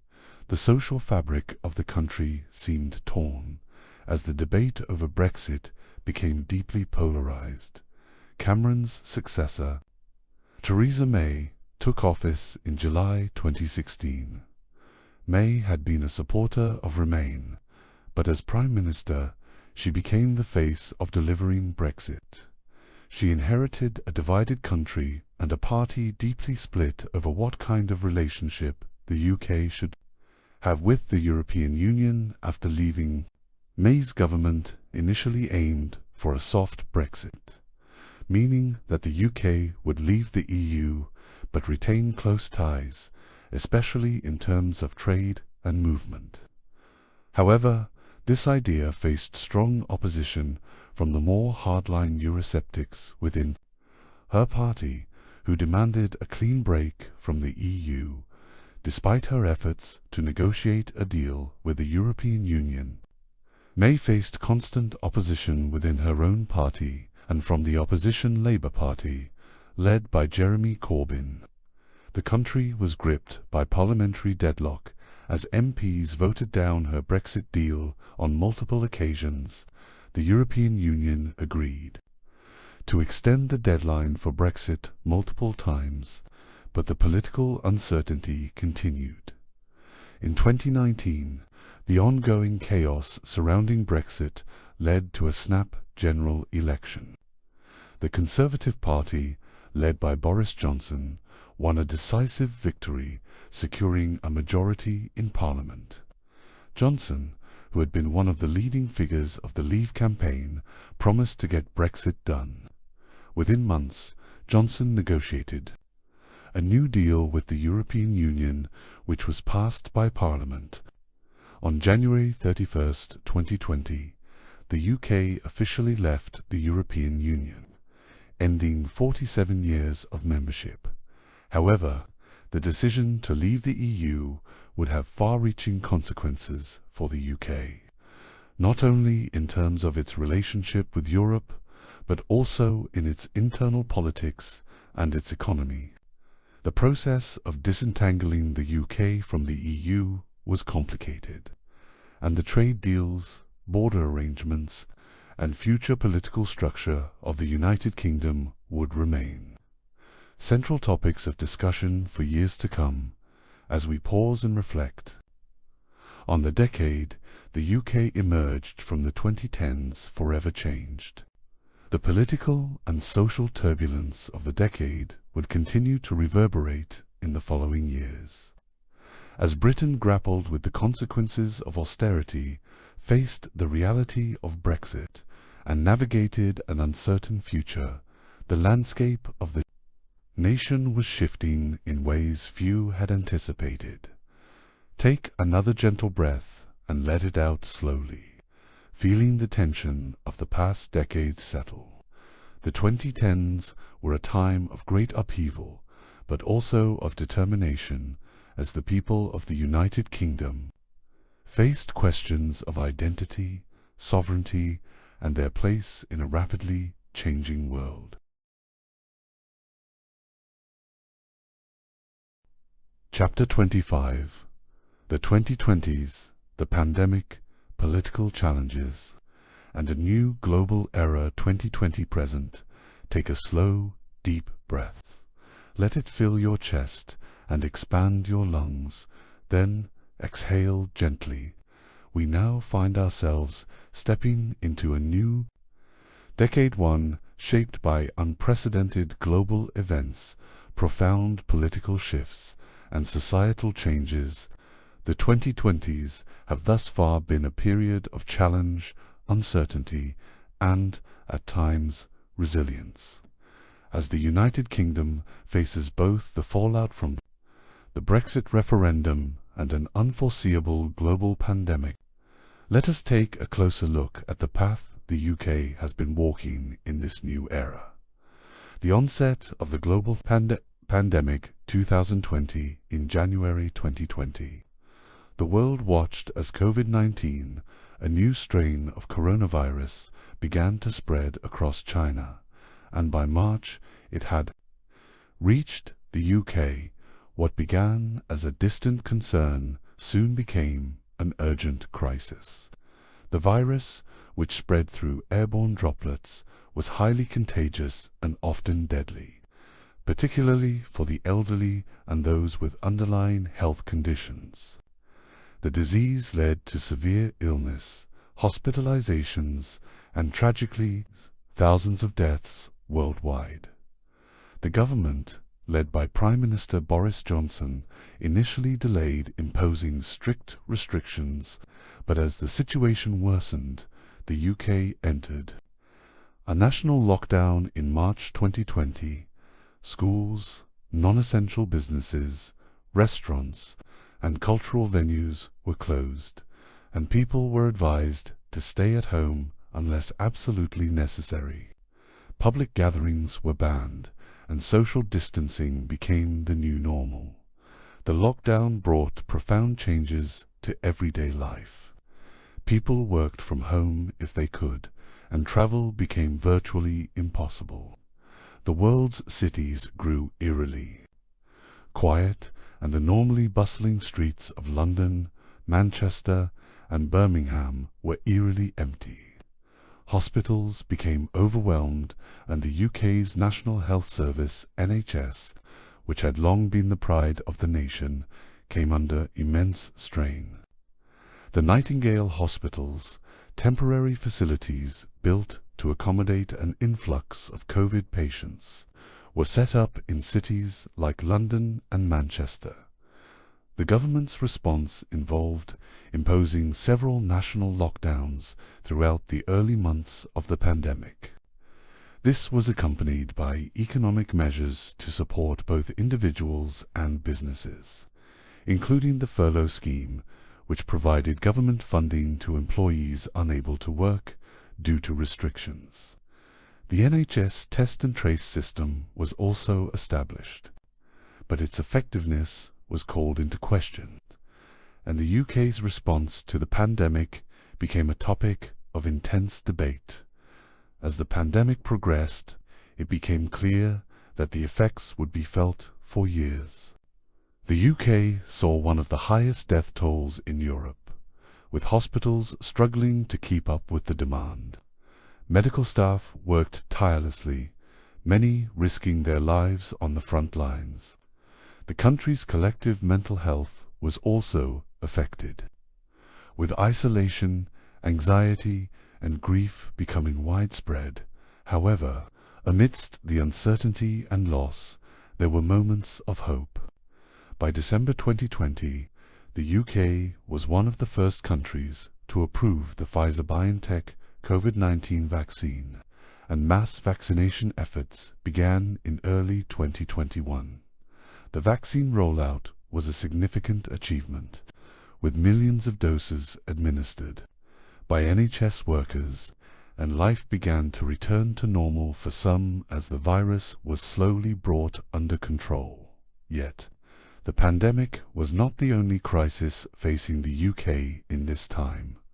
Post-Brexit, transition and political struggles, 2020 present.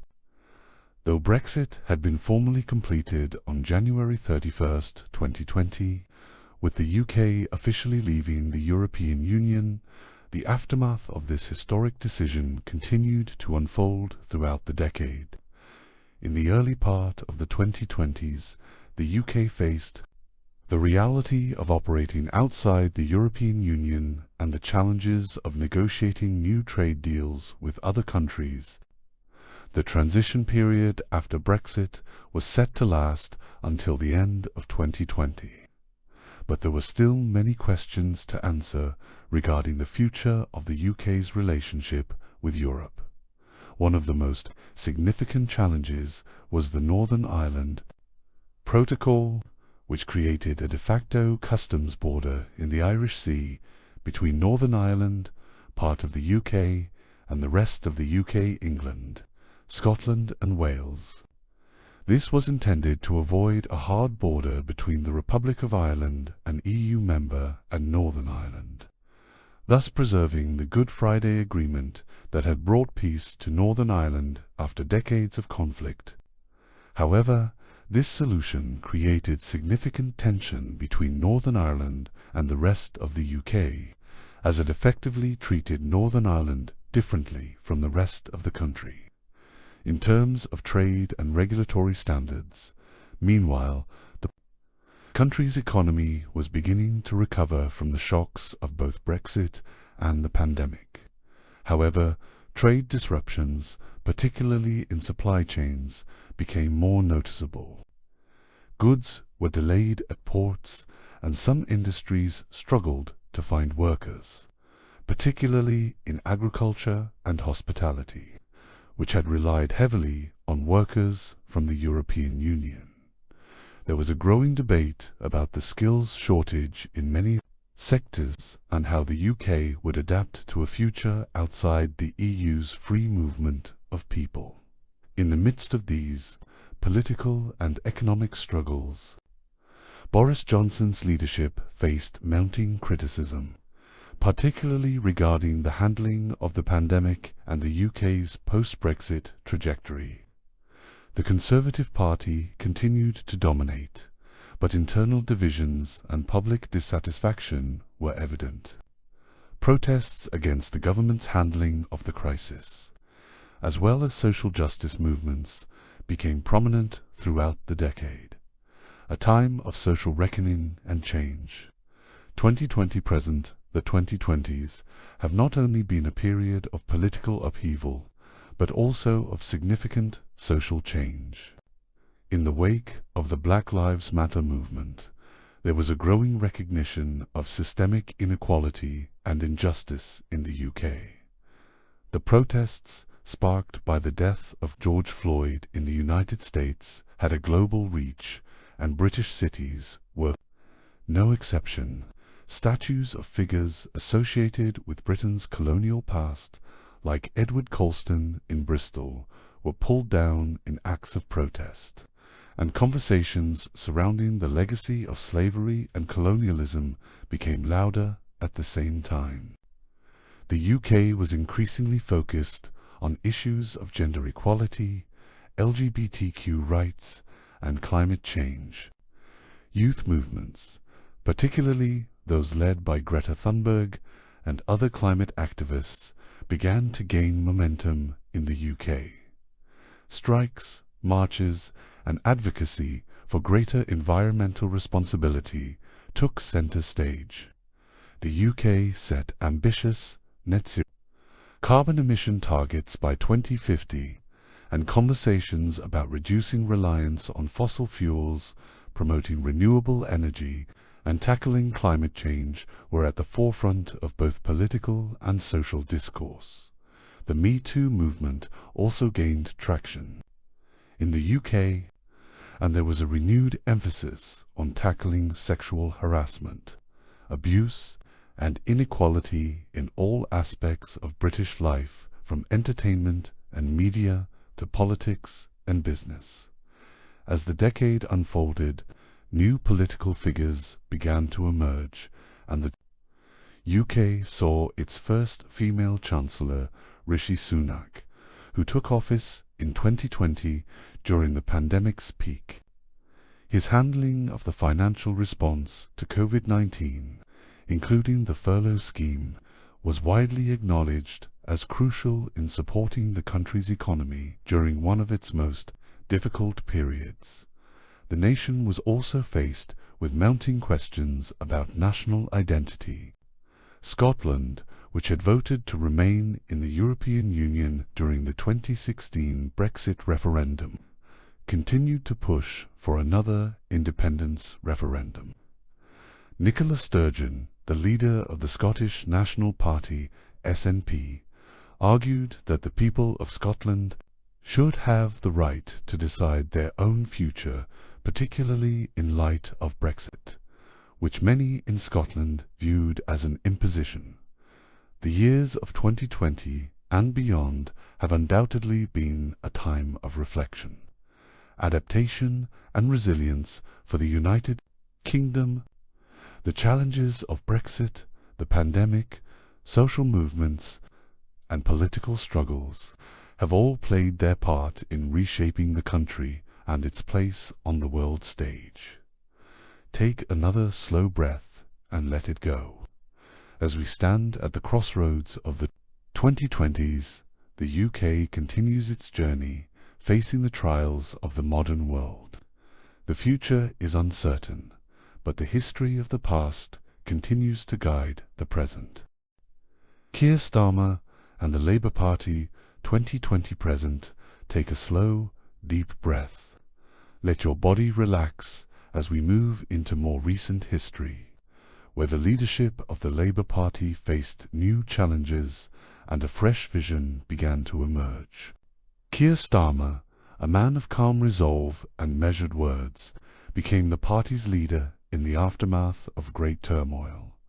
In April 2020, amidst a turbulent period, Keir Starmer succeeded Jeremy Corbyn as the leader of the Labour Party. His ascension came at a time when the Labour Party had faced significant losses in the 2019 general election, losing several traditional strongholds to the Conservative Party, particularly in the red wall seats in the north of England. Labour, under Corbyn's leadership, had been deeply divided, both internally and ideologically, on matters ranging from the party's stance on Brexit to its approach to economic policy. Starmer, a former director of public prosecutions and a barrister, known for his calm, precise approach to the law, was seen as a figure capable of unifying a party fractured by years of infighting and division. His rise to leadership represented a shift towards a more centrist and pragmatic direction, especially after the Corbyn years when the party had veered left on many issues. Starmer's calm demeanour and the fact that he was widely respected as a legal professional provided him with a degree of authority that some felt was necessary to rebuild the party's credibility. At the outset, Starmer's leadership promised to bring Labour back to its traditional roots, advocating for workers' rights, social justice and equality whilst navigating the complexities of Brexit and Britain's evolving political landscape. The UK was still in the midst of Brexit negotiations, and Starmer, a Remainer, positioned the party to stand firm on the principles of staying connected to the European Union, albeit with a pragmatic approach to the negotiation process.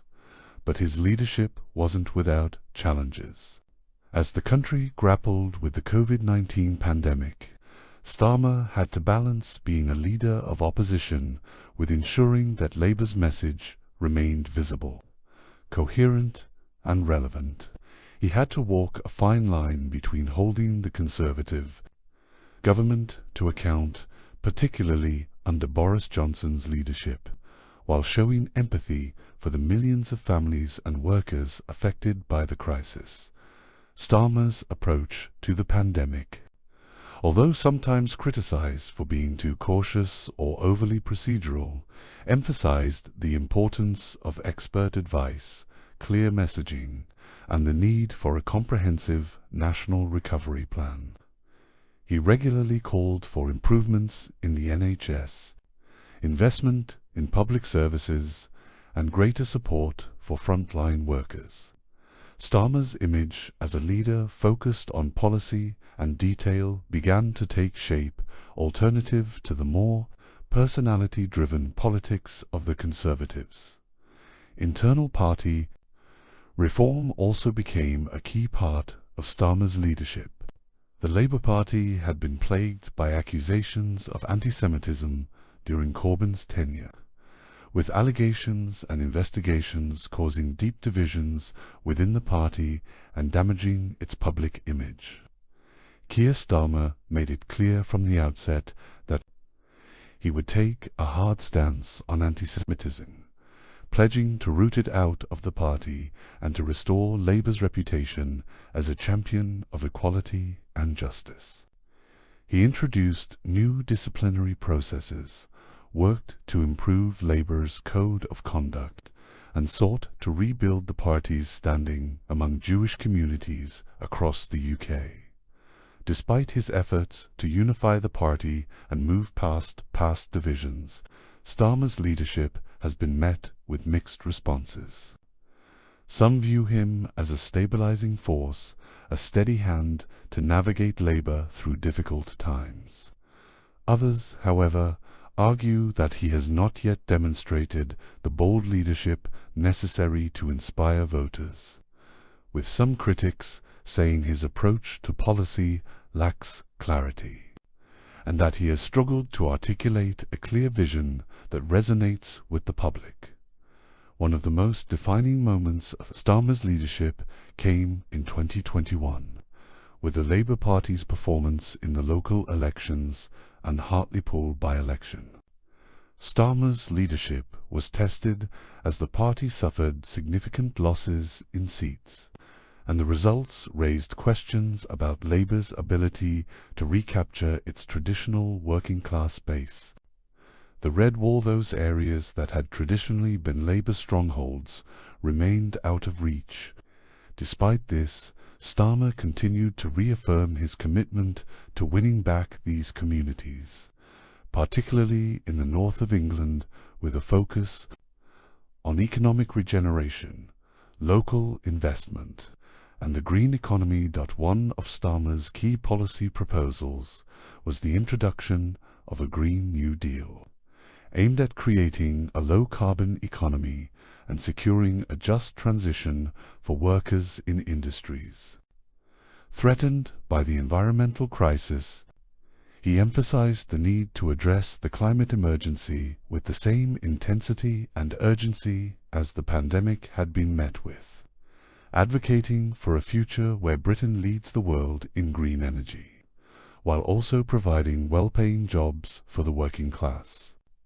This policy sought to marry environmental sustainability with economic growth, an effort to appeal to younger voters who were deeply invested in addressing the climate crisis. Additionally, Starmer's party platform began to emphasize social justice. Through policies designed to address the growing inequality in the UK, he focused on restoring the NHS, investing in public services, and supporting working-class families.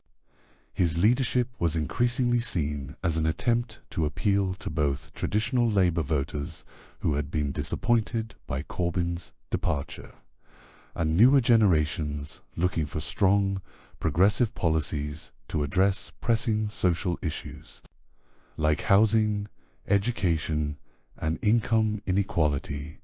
Despite these efforts, public opinion on Starmer's leadership remained divided. Polling data indicated that while many appreciated his competence and ability to provide a clear alternative to Boris Johnson's Conservative Party, others felt he lacked the charisma and vision to inspire large-scale change. This became increasingly important as the 2024 general election loomed. As we reflect on Keir Starmer's leadership so far, we must consider the ongoing nature of this chapter in British political history. His story is still unfolding, as is the future of the Labour Party under his guidance. One thing remains certain: the political landscape of the United Kingdom continues to shift, and Keir Starmer will likely play a pivotal role in its evolution. In the years to come, take another slow, deep breath and feel the weight of the last few years settle around you. Keir Starmer's Labour Party continues to grapple with the challenges of today's political climate. His journey, still in progress, offers a moment of reflection on the changing tides of leadership, the transformation of political ideologies, and the resilience required to steer a party through turbulent waters.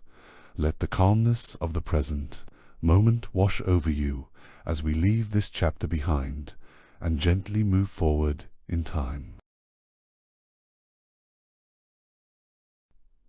Chapter 26.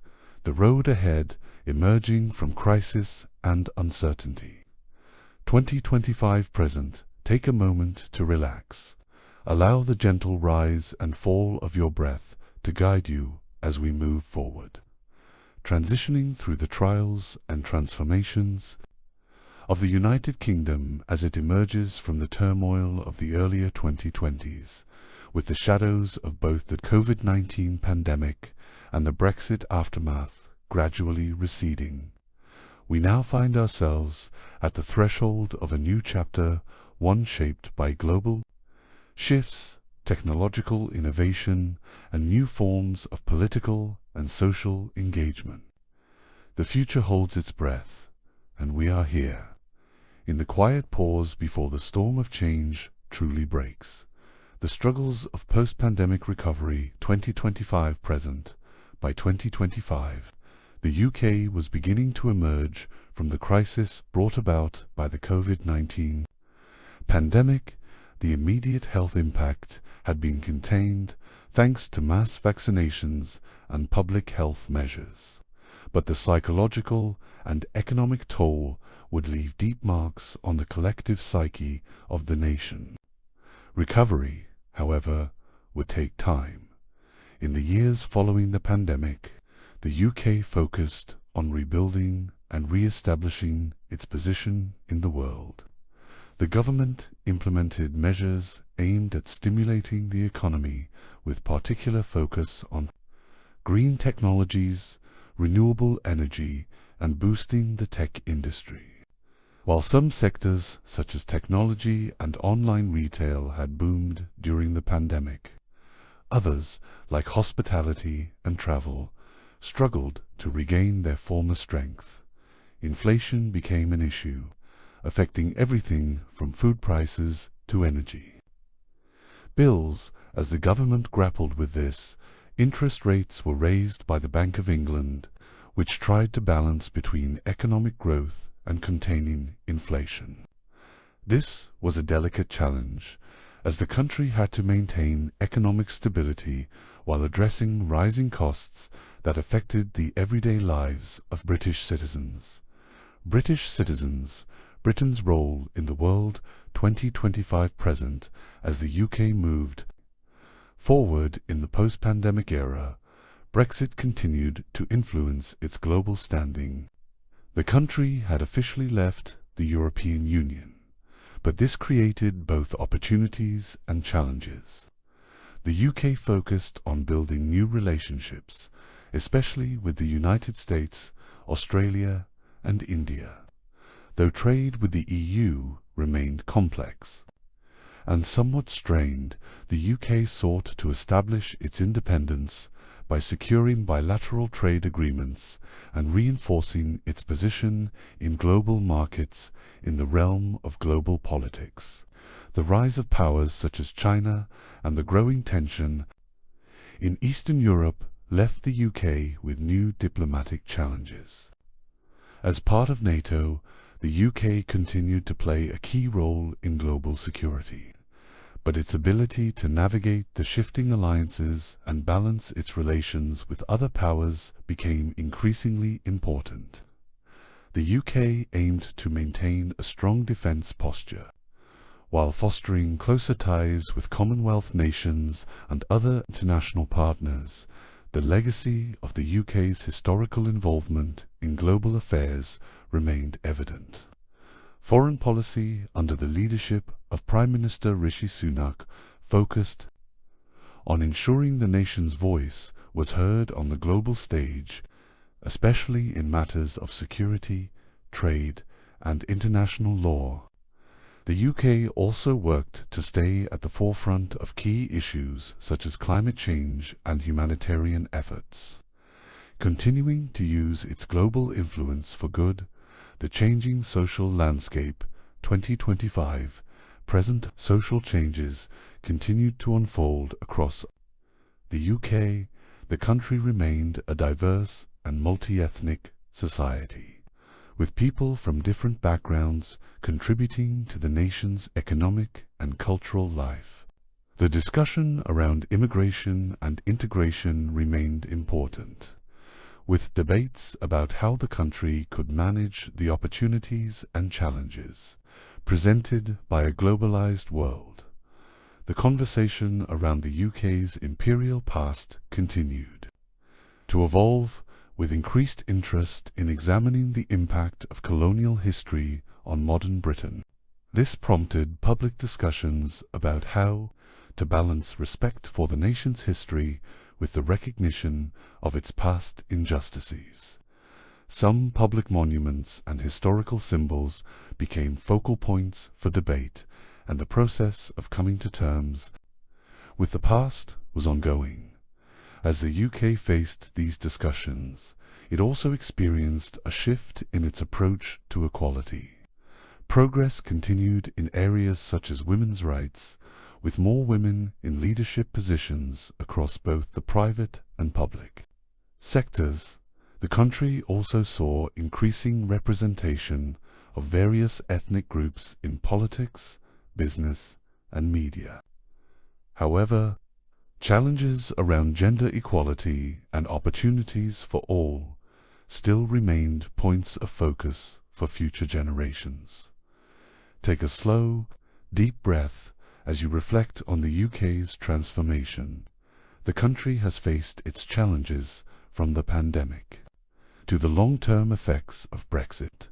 Yet, through all of this, it continues to adapt, grow, and evolve, just as it has done for centuries. The future of the UK remains filled with potential, shaped by its past, but also determined to build a new chapter that meets the demands of an ever-changing world.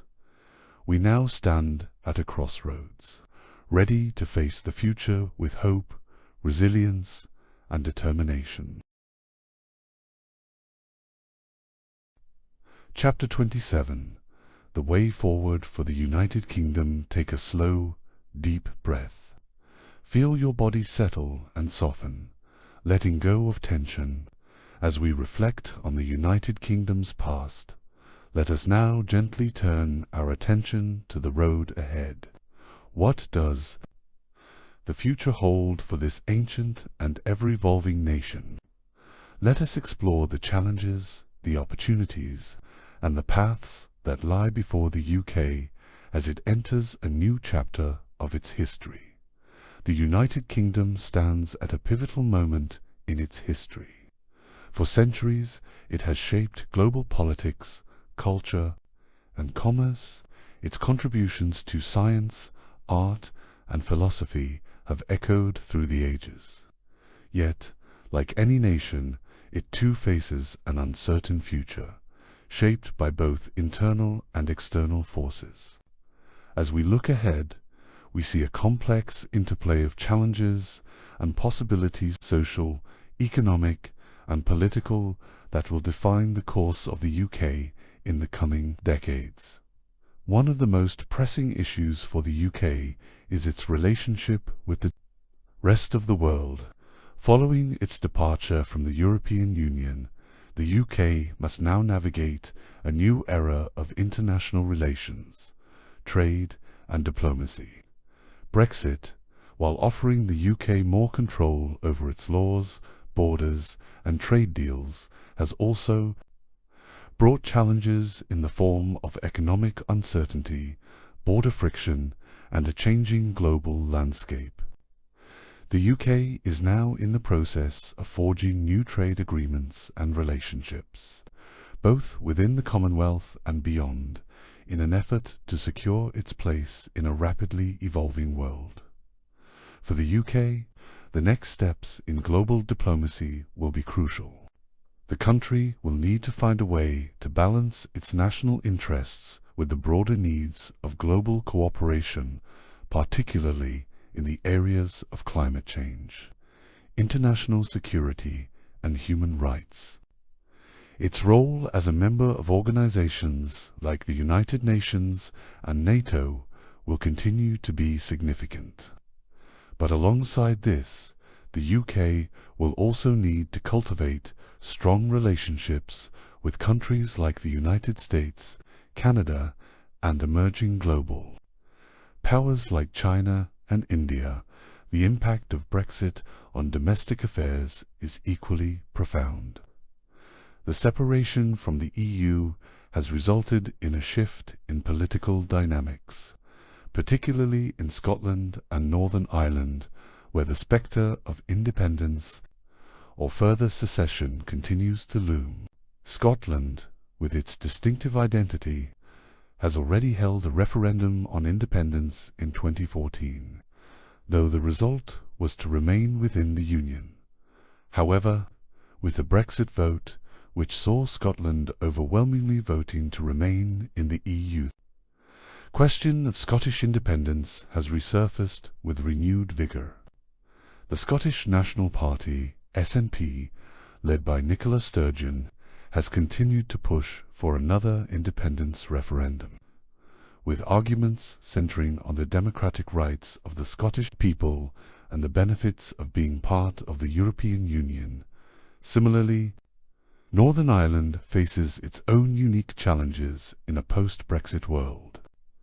The border between the Republic of Ireland and Northern Ireland has long been a sensitive issue, tied to the Good Friday Agreement of 1998, which helped bring an end to decades of conflict. With the UK leaving the EU, questions surrounding the nature of this border, a hard border versus a soft border, have become critical. The complexities of maintaining peace and cooperation on the island of Ireland will require careful diplomacy and attention to the interests of all parties involved. Another major theme for the UK's future is its social fabric. The UK is a nation of great diversity culturally, ethnically, and socially. On this diversity is only growing as the country becomes increasingly multicultural. Questions surrounding identity, integration, and social cohesion will need to be addressed. Issues of immigration, equality, and access to opportunity will continue to shape political discourse. The nation's response to these issues will determine how successful it is in maintaining a society that is inclusive, just, and united. In terms of economic growth, the UK's path forward will be influenced by several factors, including the post-pandemic recovery, automation, climate change, and technological innovation. The COVID-19 pandemic dealt a heavy blow to the global economy, and the UK was no exception.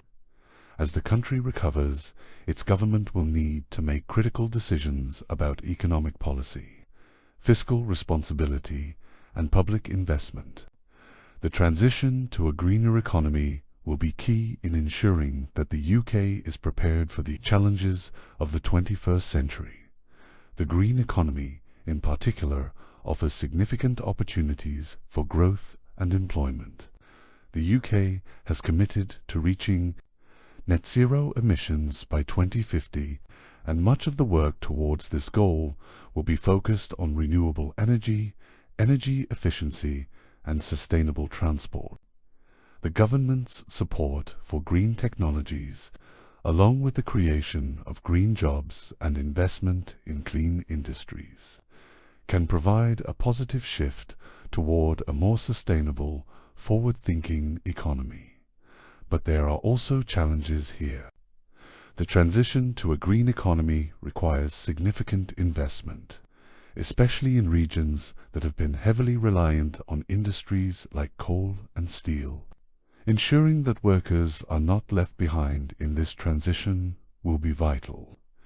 The UK's ability to provide reskilling and upskilling opportunities for workers in these sectors will be essential for ensuring that the green economy is not only sustainable but also socially just. Furthermore, the future of technology will play an increasingly important role. The UK is already home to some of the world's leading tech companies and research institutions, particularly in fields like artificial intelligence, AI, biotechnology, and cybersecurity. As technology continues to evolve, the UK has the potential to be a leader in innovation. However, it must also navigate the risks and ethical concerns associated with rapid technological advancement. From the implications of automation on jobs to the challenges posed by data privacy and surveillance, the future of education will also be a key component in shaping the UK's direction. The ability to equip future generations with the skills needed for the evolving global economy will determine the success of the UK in the decades to come. The education system must adapt to the demands of the modern world, ensuring that young people are not only prepared for the challenges of the digital age, but are also instilled with the values of tolerance, empathy, and community. As we look ahead, one thing is certain: the United Kingdom faces an era of transformation. Its history of resilience, adaptability, and leadership can guide it through the complexities of the 21st century. The decisions made today on the economy, climate change, social justice, and international diplomacy will shape the world for generations to come. Take another slow breath in and gently let it out. Feel the calmness settle around you as we conclude this chapter of reflection. The way forward for the United Kingdom is a journey of possibility, one where the challenges may seem daunting, but the potential for renewal and progress remains vast. The path ahead may be uncertain, but in the hearts of its people, the spirit of innovation, unity, and resilience continues to burn brightly. Conclusion: a journey through the heart of Britain, and now we gently close the final pages of this long and winding journey through the history of the United Kingdom. Thank you for walking with us quietly, thoughtfully through the centuries of change, resilience, and identity that have shaped this island nation. From the misty days of ancient Britain and the clash of empires, through monarchs and revolutions, wars and triumphs, struggles and awakenings, to the modern challenges and hopes of today, each chapter has left its quiet mark on the soul of the United Kingdom. We hope this journey has offered you not only insight, but a sense of calm reflection, a moment to pause, to feel connected to the voices of the past, to the threads of a shared story woven through time. Whether you listened for knowledge, for stillness, or simply to be carried gently through the echoes of history, we are grateful for your presence. The story of Britain is not finished. It never truly ends. With every heartbeat, with every choice, new chapters unfold, written not only by governments and great events, but by ordinary lives, everyday hopes, and quiet acts of courage. As you return to your day or drift into rest, remember that history is not just behind us, it lives on in our thoughts, in our traditions, and in the steady rhythm of change. Thank you for being part of this journey, and may your own path, like Britain's, be full of reflection, resilience, and quiet. Strength, good night, and until next time, stay curious.